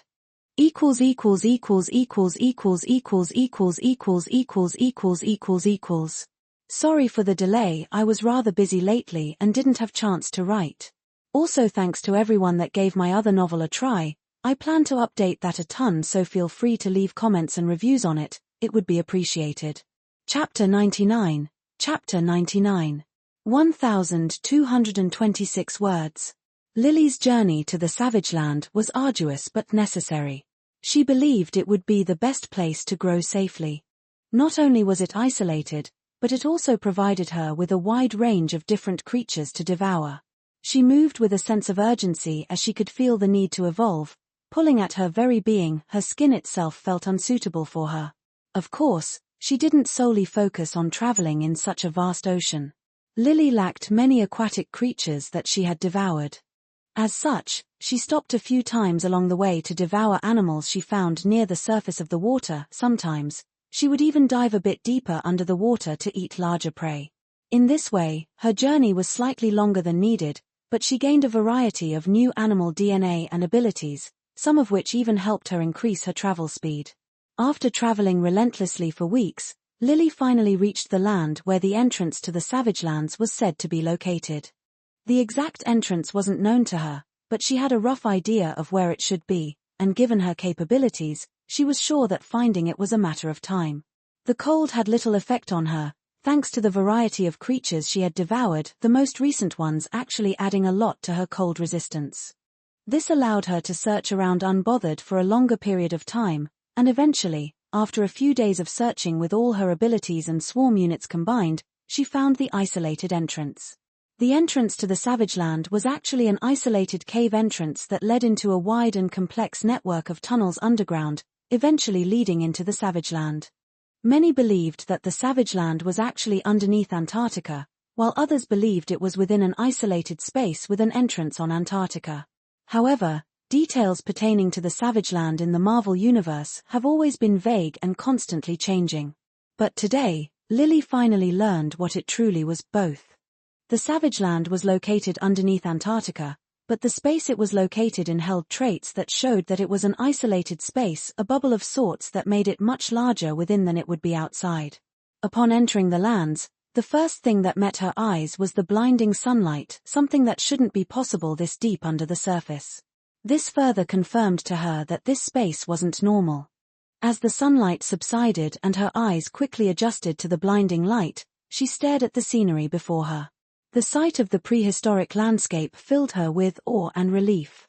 Here, surrounded by ancient flora and fauna that she had never seen in her entire life, she could finally prepare for her evolution. She didn't have time to enjoy the sight as she wanted to evolve first. Afterward, she would fully enjoy this new place. Lily wasted no time. She chose a secluded spot near the entrance of the Savage Lands and the border of the jungle, where she would be shielded from prying eyes and potential threats.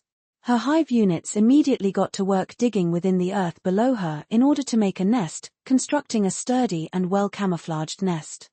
The combination of earth manipulation and the hive unit's capabilities was enough to quickly create a complex system of tunnels and chambers that she could use as a temporary nest for her evolution and maybe even a permanent nest for her stay here. One thing to note was the lack of snow when digging. The entire ground was normal dirt and soil, without the ice and snow that should be found below Antarctica. Once the nest was complete, Lily settled into the heart of it, feeling the pressing need to begin her hibernation. Before beginning, however, she created a few additional units to defend her in the case of an attack when she was in her most vulnerable state. A total of 250 new attack units were created. She spared no efforts in making sure her safety was ensured. Finally, she allowed herself to relax, her body instinctively entering a cocooning process, black goo gushing out of her very flesh and skin, much like when she made the hive units, but this time it instead formed a fleshy cocoon around her entire body. Her consciousness began to fade from her main body, but she could still feel her connection to the rest of the hive units, just barely weakened, surrendering to the evolutionary changes that were about to take place. Meanwhile, back in the world outside the Savage Land, Tony Stark was obsessing over the mysterious woman he had encountered.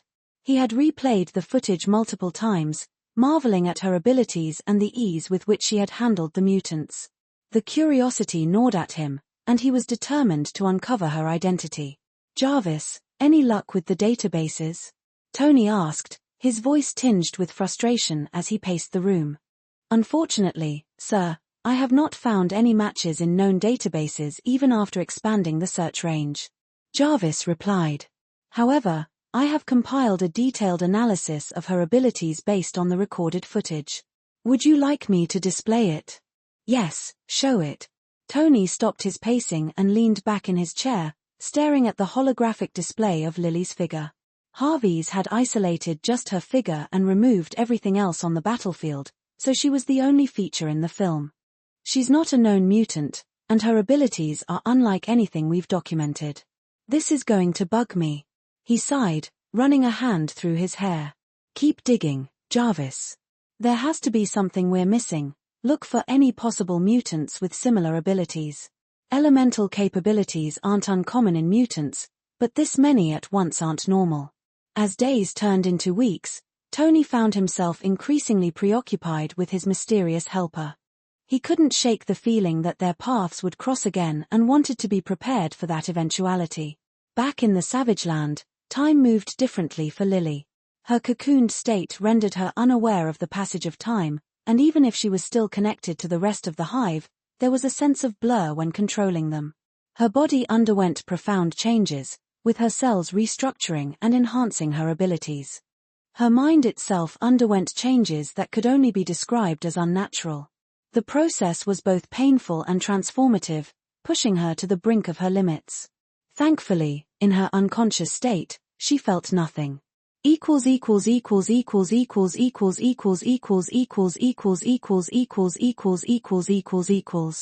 I'm back, somewhat.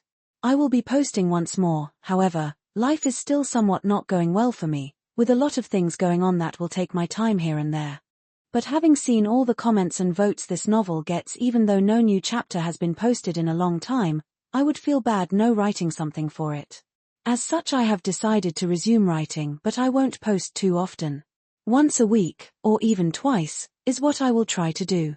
Regardless, thanks for all the comments and votes, and I hope you enjoy it. Chapter 100. Chapter 100. 1048 words. While Lily's main body was undergoing its transformative evolution in the Savage Land, her attention remained divided amongst her hive units, allowing her to control them even though she could not control her main body. One such unit had never been forgotten. In fact, Lily had been using it actively throughout her entire trip here, she just never had a reason to focus on it. However, now with nothing else to do, she decided to focus on that unit. That unit was obviously the clone that she had used to replace herself and take the position within SLD to maintain the facade of her presence there. She still had use for them, and she believed that the position would greatly aid her in the future. And over time, it had already been beneficial to her. Continuing her role within the organization, she was able to access their technology information, interact with other agents, take part in missions, and even learn better combat skills.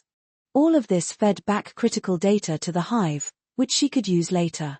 Recently, something important has been going within SHIELD. Not only had Ghost suddenly gone missing, presumed either dead or having betrayed the organization by them, but a big mission was about to go down. The base was buzzing with activity as Lily made her way down the hallway, with people passing by her from the left and right, each doing their own thing. Lily could hear the conversations they were having. Some of them were discussing Ghost's sudden disappearance, while others were talking about the upcoming mission, but most of them all had a common feeling. Worry.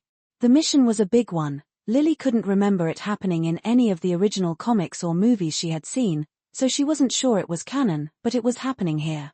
Lily made her way down to the briefing room as most of the agents had been called in, and the mission was officially about to go underway. She took a seat and observed the screen displaying the mission details before her. The task was straightforward but undoubtedly dangerous as it had to do with mutants. To be more exact, the Brotherhood of Mutants. Recently, the organization learned of a significant plan that the Brotherhood was trying to accomplish in the coming days. If the plan was to succeed, it would be a massive blow to the government. Public panic and outrage would be at an all-time high, and they couldn't let something like that happen. Lily didn't know the exact details of what that plan was, but knowing the Brotherhood, she was sure it was anything but peaceful.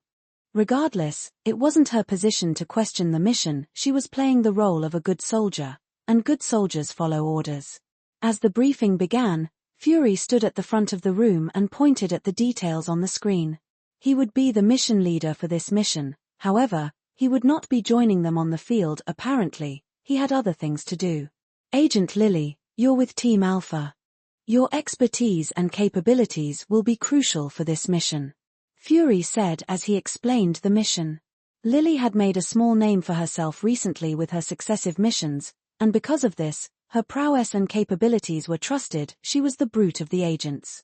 Understood, sir. We will handle it. Lily nodded and spoke with confidence, obeying the order. Shortly after the briefing was concluded, Lily joined Team Alpha in preparing for the mission. The journey would take them to a remote location to the north where the Brotherhood had set up a temporary base. It would be the place Team Alpha would attack. Team Alpha's task in this mission was easy. They would go in and defeat anyone defending the base. Once they confirmed the base was clear and safe, the other teams could enter and do their task. Team Zeta would be covering Team Alpha by making sure the cameras and other tech didn't pick up on them. They also had a mutant on their team that had cloaking capabilities. This mutant would keep them hidden from the senses of other mutants until it was too late. Lily really wanted that ability, but she had no way to devour them for the time being. Regardless, the mission began after they had fully prepared and were ready to move out.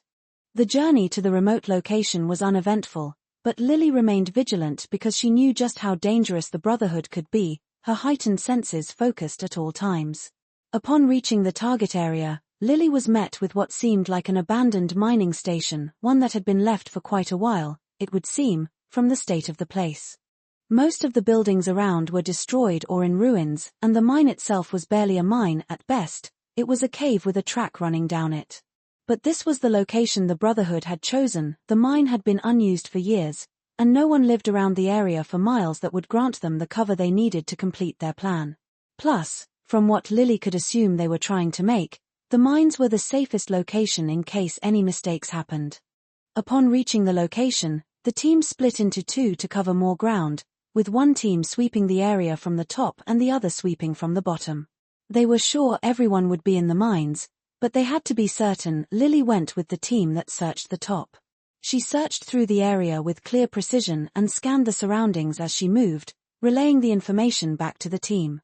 Her enhanced senses allowed her to detect subtle changes better than most others on the team, ensuring no details went unnoticed. Eventually, the team completed the sweep, and they found no one as they had expected. The bottom team, however, did find someone, but they quickly dealt with the issue without being noticed.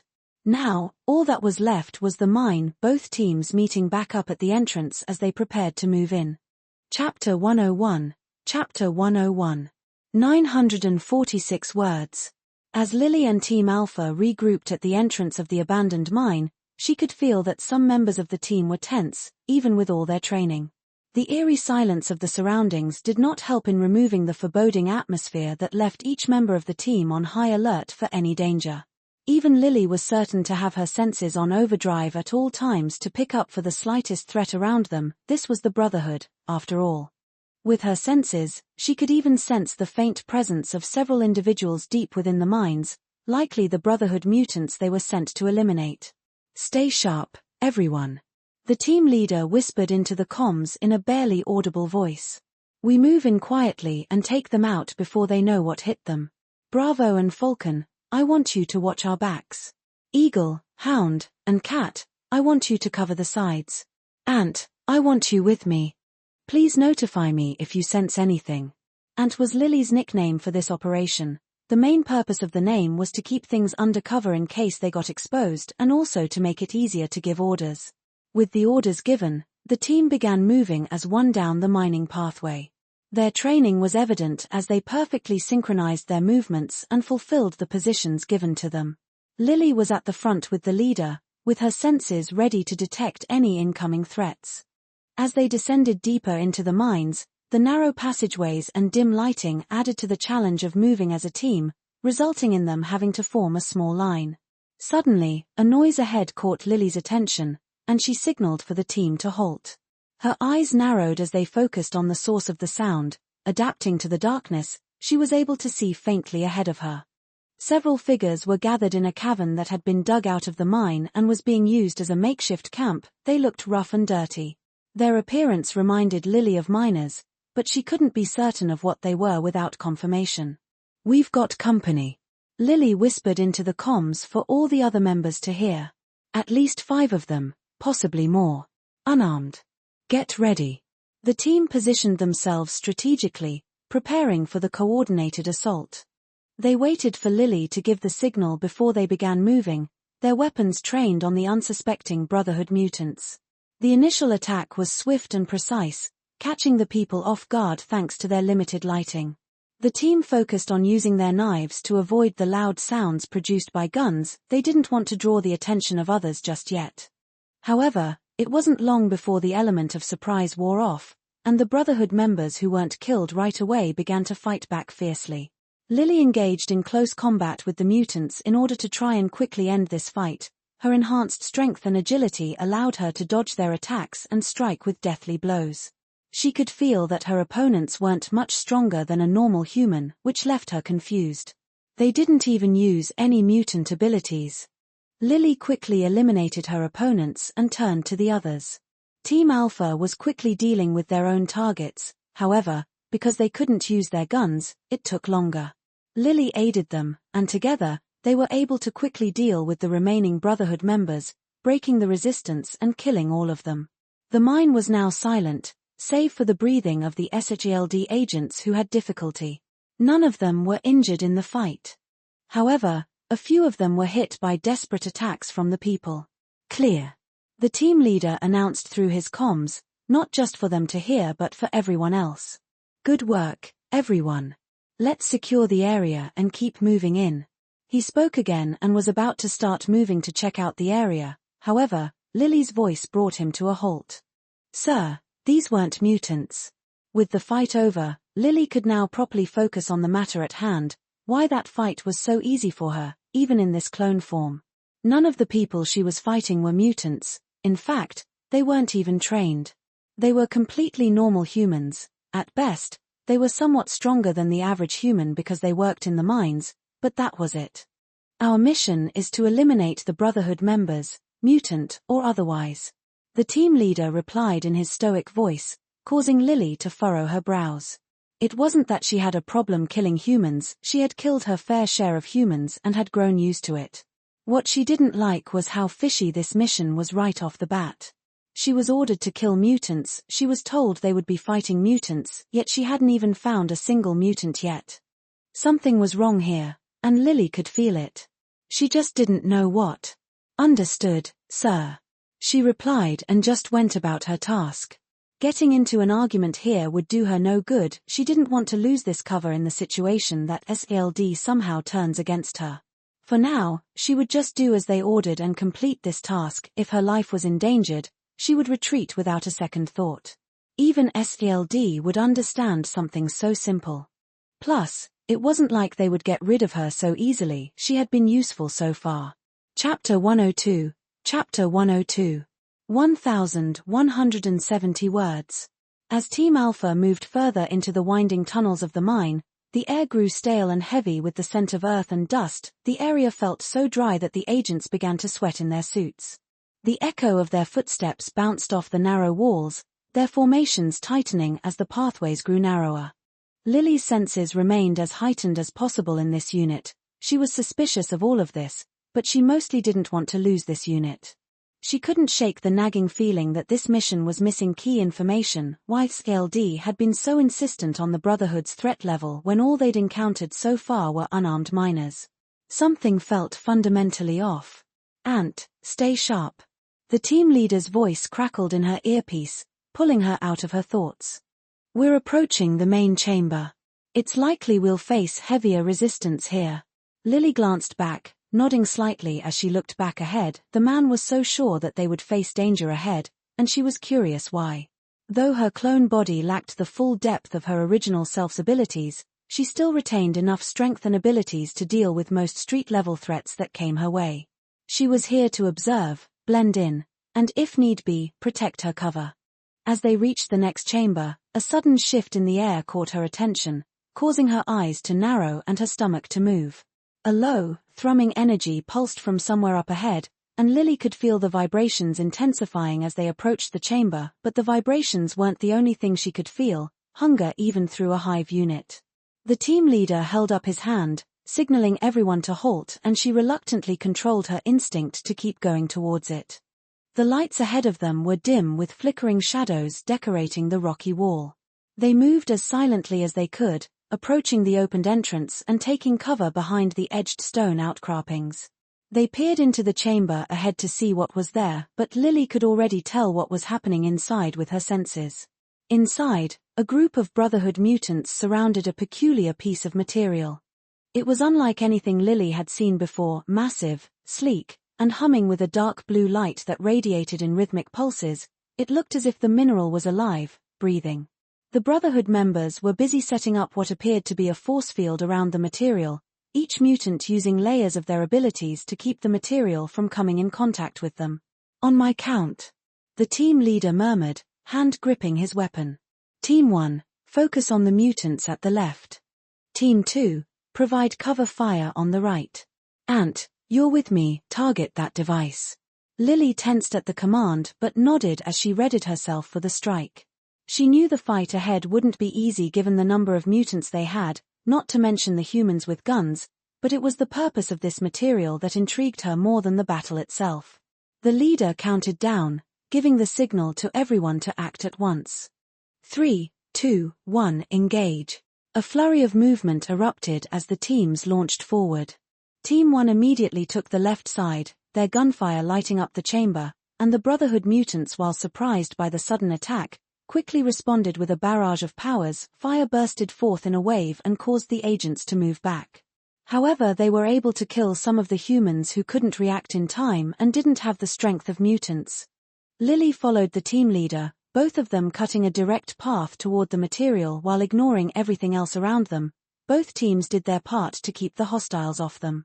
Suddenly, a mutant lunged at her, extending razor-sharp claws toward her stomach, but she was quicker to react.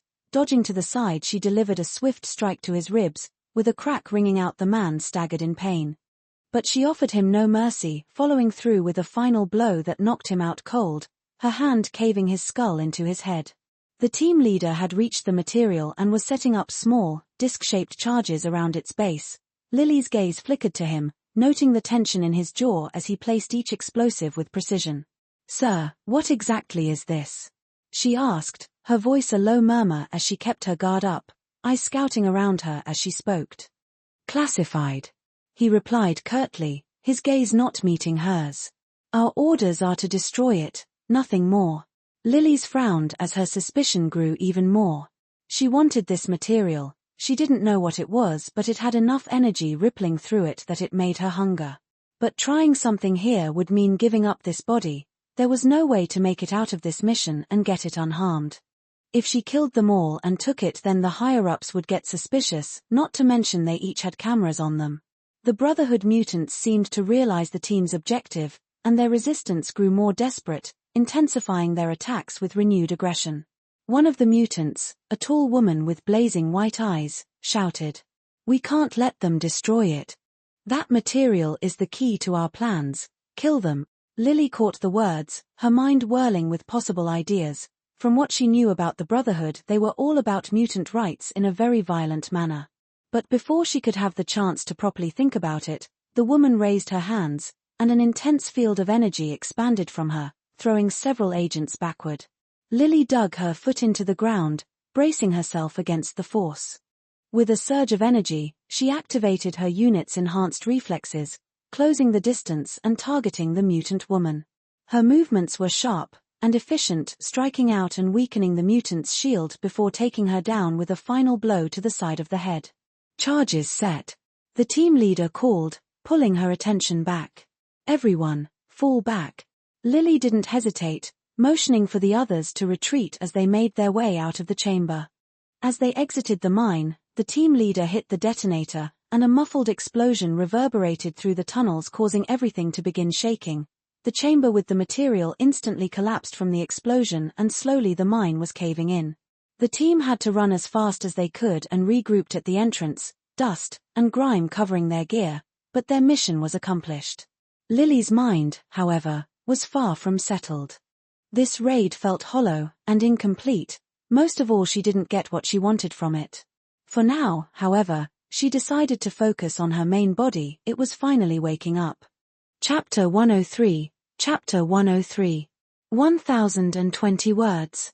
As the cocoon trembled deep within the nest Lily had meticulously built, in fact even in her evolutionary state her worker units were still improving the nest. They had built new locations and chambers, collected flora, and weak animals they caught. It was looking like a proper nest now. But she was finally coming out of the cocoon. The dense outer layers of hardened organic material began to break apart, piece by piece, giving way to something far more refined than her former self as she clawed at it. Her hive units stirred with anticipation, sensing the main's body emergence and the difference in the connection already setting in, as their bond to her grew stronger, sharper, and far more intricate than before. With a final pulse of energy, the cocoon shattered, its pieces dissolving into nothing as if consumed by the very energy that had birthed them and fusing back with her body. Lily emerged, her form somewhat taller and refined, with an aura that felt like an ever-creeping creature lingering in the wait. Her once silver hair now held streaks of black and deep purple that seemed to ripple slightly with a faint glow, while her skin carried a faint, iridescent sheen. Her mind felt profoundly different. She didn't even need to focus on the hive to feel the connection to each of them. Where before she could connect to her hive units with concentration, now it was as if they existed within her thoughts, woven into the fabric of her mind. Every unit, every distant presence, felt as though they were threads she could pull at will. With a fraction of a thought she could control any of them at once. She could sense their individual emotions, fears, instincts, and even memories were all woven together into a neat library in her mind that kept everything safe. This depth of connection was an extension of her very being. The hive was no longer merely her creation, it was her essence.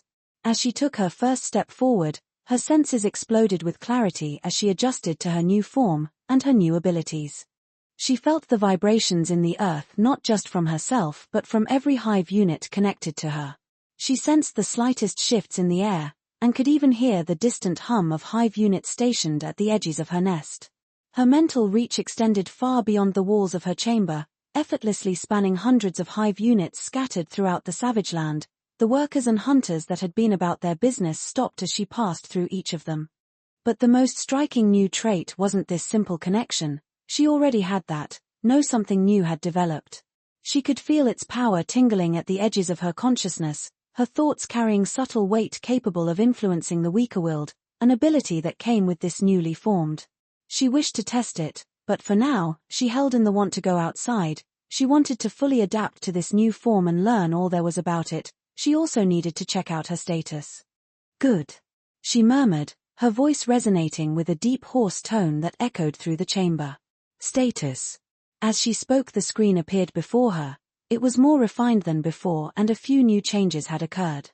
Name, Liliana Goldbrone. Age, physical, unknown, soul, 18. Race, Mimictarian broodmother, 80%, Empyrean hive matron. Titles, last of their kind, hive mind, Empyrean. Attributes. Energy, 100. Strength, 350. Durability, 300. Agility, 100. Mental, 400. Free mass, 4,300. Skills. Hive mind. Adapt, evolve, overcome. Mimic creation. Expand skills. New evolution traits, Empyrean hive matron. Evolutionary willpower. Grants Liliana subtle influence over creatures with weaker wills, allowing her to issue simple commands. The influence scales with her mental stat, increasing in the number of affected creatures and the complexity of commands. Hive bonding.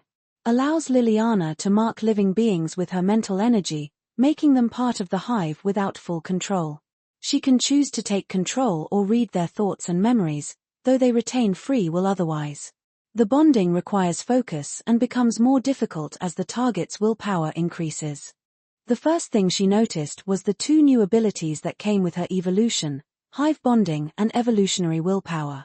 She already felt the instincts of evolutionary willpower itching at her mind to use it, however, she didn't even notice hive bonding. It most likely only worked on beings with a sentient mind, so animals didn't trigger it, but it was a great ability regardless. This would make it easier for her to accomplish her plans in the future, without needing to kill people and replace them. The next thing she noticed was her race name, Empyrean hive matron. It was added as a subname to her original race and the percentage had increased to 80%. She didn't know what that meant, but the name was pretty interesting. It was most likely something her mind came up with based on novels and stories she enjoyed in her past life. Lastly, she noticed her mental stat had increased to 400 from 300, a jump of 100 in total. That went to show that this evolution was most likely heavily inspired by her many mental abilities, thus increasing them even further. That was good. Mental was something Lily wanted. She wanted to test them more than anything. But there was no rush. For now, she took satisfaction in her heightened awareness, the countless minds that thrummed to her will. She stretched her fingers, feeling the surge of raw energy ripple beneath her skin, and she knew, without question, that she was no longer merely Lily, the last Mimictarian broodmother. She was the Empyrean Hive matron, the last of her kind, and the world, mutant or otherwise, would feel the weight of her ascendance. She turned her gaze toward the exit, a faint smile playing on her lips as she envisioned her next steps. The savage land was vast, and it was hers to conquer. Chapter 104. Chapter 104. 1036 words. Lily walked out of the tunnels she had made, observing the savage land stretching before her, its untamed beauty rich with potential and lurking dangers. Just in the time she had spent evolving, she had already lost around 20 of the worker units she had made due to lurking danger.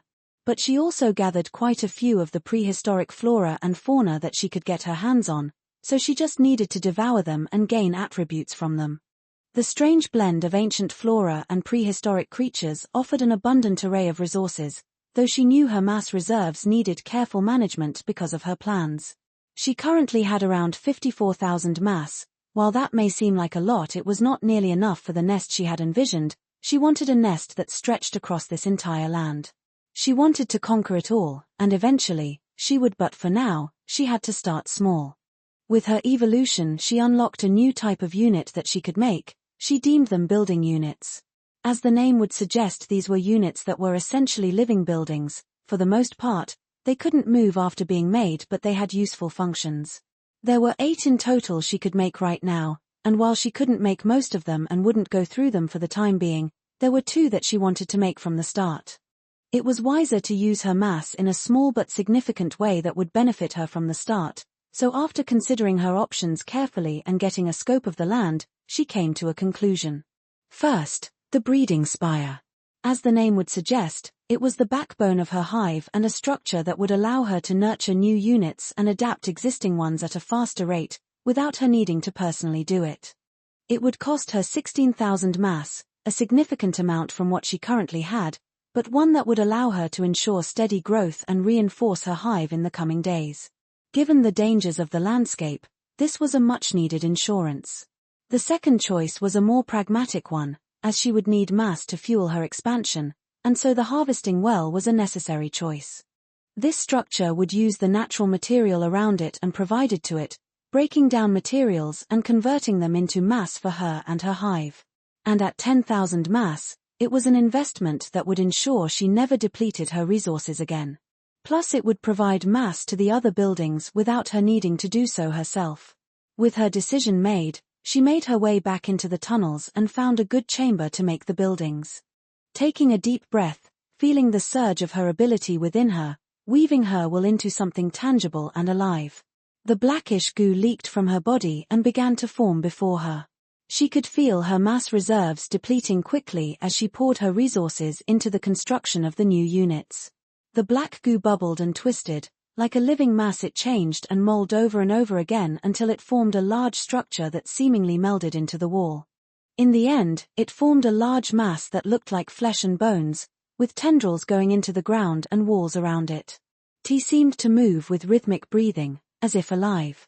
With the harvesting well formed, she could feel it connected to her instantly, and while it didn't provide a lot at once, every few seconds she could feel a few mass be provided to her, in tune with the building's breathing pattern. Next, she decided to move on to the breeding spire. For this one she planned to place it deeper within the tunnels so that outside forces couldn't reach it easily. Ordering the worker units to make a new chamber, a large one, she planned to put it into a massive chamber, where she would building multiple spires in one to turn it into a breeding ground. After a few minutes, the chamber had been made and she began to make the breeding spire.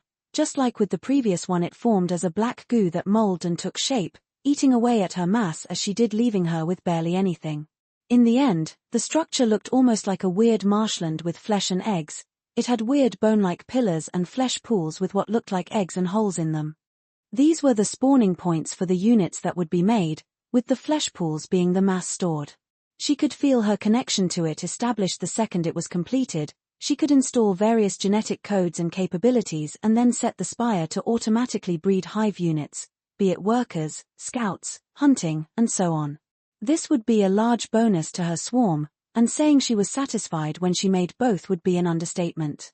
A deep satisfaction settled within her, a sense of progress that strengthened her resolve. With these two structures, she was no longer just existing here, she was establishing her foothold. These two structures would mark the beginning, allowing her to grow her hive steadily while planning her future in the Savage Land. She had already made contact with some of the local wildlife and even tribes through her scouts, but she didn't interact further with them just yet. She planned to, however, do so soon. At the very least, she wanted to have a solid foothold within the Savage Lands before later June, as she wanted to leave around that time. From her memories, something important would happen, and she needed her main body to be there for that. With the rough estimate of the day being May 18th, she had roughly 20 days to do what she planned. Stepping back, she allowed herself a moment to savor the scene, free from distracting thoughts of the future, then moved on. Time to meet the locals. Chapter 105. Chapter 105. 1,294 words. With her two foundational buildings complete, Lily took a final look at her expanding nest before deciding to explore her surroundings further.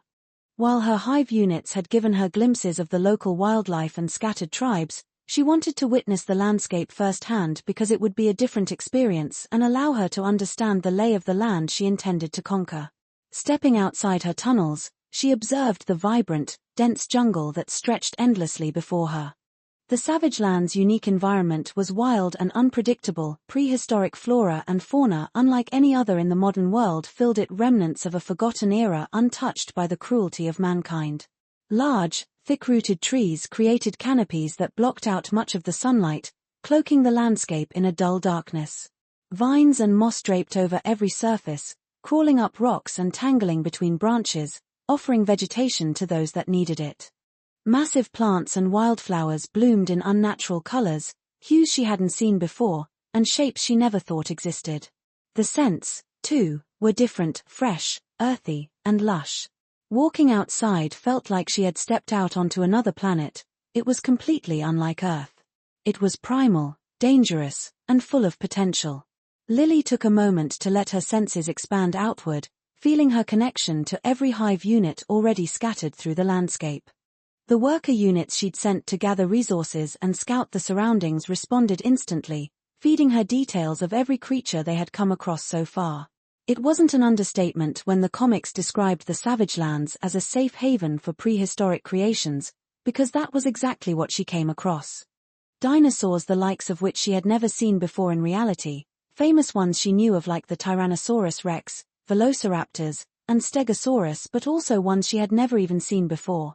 They all roamed the lands freely, feeding and surviving just like everything else. Some of her hive units had stumbled upon them before, and she even lost some of the weaker ones due to the sheer size and strength of the creatures. Since then the hive units have been avoiding the big ones and simply watching from afar. I need to get some of those when I get the chance. I wonder what they can give me. She pondered as she glanced at them through her hive, but for now, she didn't want to get into a fight. Actually, she had another plan. Some of her scouts had actually come across various tribes and isolated groups scattered within the jungle. As she didn't plan to leave the jungle just yet, this was perfect for her. These groups were armed with basic weapons crafted from local material and used rudimentary hunting tactics. They were completely primitive and primal in nature from what she observed. But they possessed one crucial thing that could make them useful: knowledge of the terrain and creatures within it. Without even needing to think about it, a few scout units moved to observe these villages more closely. She wanted to understand their culture and how they interacted with the environment. She knew very little about the Savage Lands from the comics, largely it was unknown to her, and so she needed to play this safe. However, her attention was soon pulled to a hive unit further away on the northern edge of the jungle. One of her scouts buzzed around the periphery of a small settlement, gathering visual data through its many compound eyes. From what Lily could discern, this village was larger than the scattered tribes her scouts had encountered so far, and the inhabitants seemed more advanced than the others. They wore simple clothes made of animal hides and carried spears tipped with sharpened stones. Their houses seemed sturdy compared to the mud huts and wooden structures of the others. Intrigued, she decided to get a closer look herself. She summoned a handful of her direworm hunting units and sent a few scouts ahead, all moving silently alongside her to avoid any unexpected visitors in the jungle. With each step, she moved deeper into the thick wildlife, blending into the darkness caused by the towering trees and making her way over to the location with great haste. The moment she arrived, she noticed that the vegetation around the area was a lot less cluttered, almost as if they were purposefully well kept. She decided to use her stealth and observe the village from the trees above for some time, her various senses peering into the houses below her and allowing her to get an idea of what was going on. What she saw was quite astonishing. Firstly, the village wasn't as full as she had expected. In fact, she primarily saw elderly, women, children, and a few men around. This, however, didn't surprise her. They're out hunting most likely. While she didn't see any on her way here, it was likely that a hunting party had gone out to collect food and bring it back to the village, which would explain why so few people remained behind, compared to the number of houses. However, the main part that she found interesting was their looks. They were almost completely human, if not for their slightly large frame and features. But mistaking them for humans wouldn't be unusual. The Fall People. Lily didn't know their real name, she only knew the name from some comics she had read, but they were referred to as the Fall People, a tribe or race of people that lived within the Savage Lands since the beginning. They were the closest to humans, and that was why they looked so alike. In fact, it was highly likely they evolved from the same species or something similar. Lily didn't know the exact details. But it was a good thing that she ran into them and not another group, simply because the Fall People were relatively friendly in nature. At least they weren't outright hostile to outside forces. At least that was what she remembered from the comic she had read about them. In truth, she wasn't sure if they would be the same. However, she decided to do something rather foolish. She decided to just reveal herself to the group. Maybe it was because she felt somewhat powerful after evolution, or maybe she wanted to see how it would go, but she decided that instead of hiding for too long she would just meet them. Emerging from the dense trees and dropping below her, she approached the entrance of the village. She could feel the attention of the villagers shift from what they were doing towards her. A group of them raised their spears in response to defend themselves. Their eyes were wary and focused, but they weren't attacking just yet. They simply sensed danger and reacted accordingly. She could see the tension rippling throughout them, muscles tensing, readying to defend their home from danger. Lily waved her hand, a universal sign of peace, as she spoke aloud to them. I come seeking knowledge of this land and its secrets. I am no enemy, only a traveler wishing to understand. I mean no harm. She didn't know if they understood English. She hoped that at least one amongst them understood some of what she was saying, but that would be a hard ask. However, she didn't only rely on language. Instead, she also used her abilities to subtly create an effect of calm and peace that formed tendrils of influence in their minds. It was like weaving threads into their minds, bending their instincts just enough to lower their hostility and make them realize she wasn't harmful. It wasn't perfect, but it was enough for this situation. Chapter 106. Chapter 106. 1191 words. Lily held their eyes and waited. Her earlier words lingered in the humid air like an echo, soft but undeniable. I mean no harm, and the village answered not with speech at first, but with stillness. Spears stayed lifted, knuckles white on hafts wrapped in hide. Children were drawn behind closed doors. Dogs, or something close enough, gave a warning with their barks and then went quiet. The air smelled of smoked meat and wet bark and oil from treated leather. Lily could pick up on the faintest of scents due to her enhanced senses, the sound of their hearts racing in their chests, and the sight of their muscles tensing. It wasn't fear she felt from them, no, it was anticipation, as if they were ready for her to attack them, and they were prepared for the danger. It was clear they had dealt with many, otherwise, they wouldn't have survived this long. An elder stepped forward from the shallow shadow of the gateposts. He was broad, as most of them were, with sun-browned skin and the remnants of faint scars across his forearms that showed his experience with surviving the jungle. Around his neck hung a string of polished bone discs and a shard of some iridescent shell that caught the light when he moved. He didn't level his spear, he simply set its butt to the packed earth, leaned a little of his weight into it, and watched her with a patience that reminded Lily uncomfortably of an aged creature without fear of death. "You are strong," he said at last. The words were careful, but not crude. It was clear that the language was not his first, most likely one of the few that understood English, albeit very rudimentary. "Stranger. Strong. Storm follows your feet." His gaze slid past her shoulders to the tree line, to shadows that could hide any number of things. Lily let him look and did not glance back. She had come alone, and even if that was only true in shape, it would be true in spirit for this moment. "I won't bring a storm here," she answered, speaking only the truth. She kept her voice low and even, let the faint wash of calm she'd woven into the edges of their minds recede rather than press. A demonstration of restraint for them, but mostly for herself.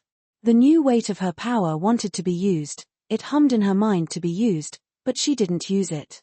Hungry as she might be, the tribe before her had little value as food. The elder's jaw flexed, as if he tasted something in the air that didn't belong. He lifted a hand and drew a short, flat line with his palm. "No." The gesture was plain enough. "We keep our sky as it is," he said, then gazed over at her. "You keep yours. Far." His eyes flicked to the shell shard, then to the spears, then back to Lily. It wasn't exactly anger or fear, but rather, a boundary the man was setting. Lily respected his attitude, even knowing she was strong, he chose to stand up to her rather than just fold or fear. She could only nod in reply. Understood. She didn't argue, she didn't bargain. She didn't let the new part of her reach for the easy solution, didn't lace his mind into the hive and turn his refusal into a yes.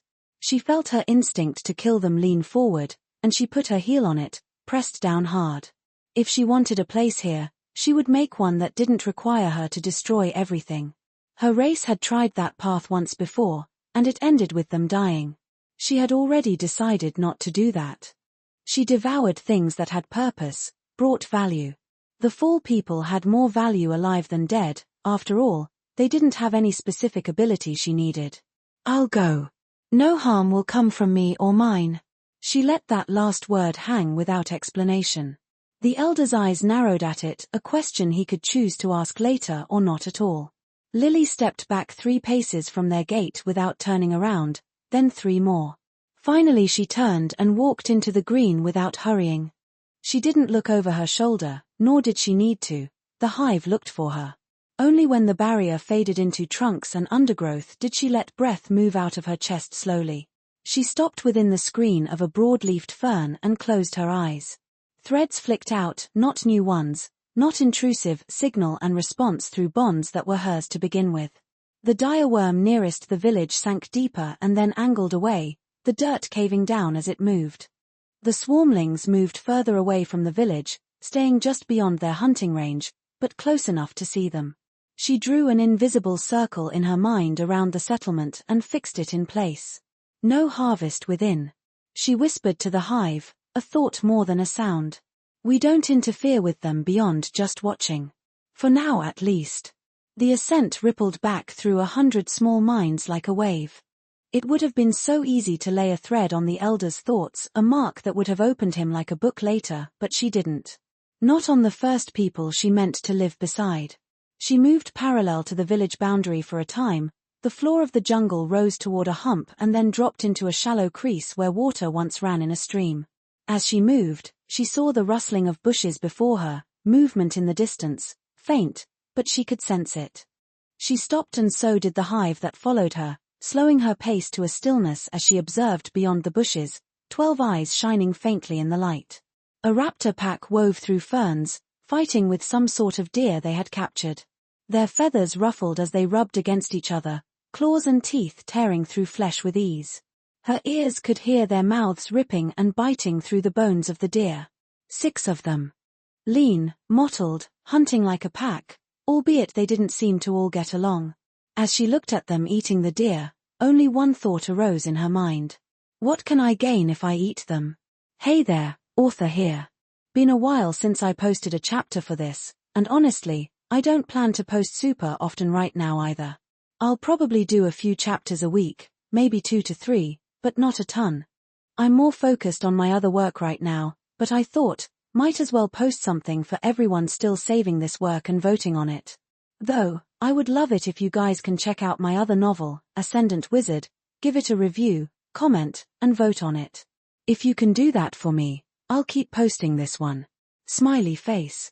Don't forget to like and subscribe to KUMO-AUDIOBOOK.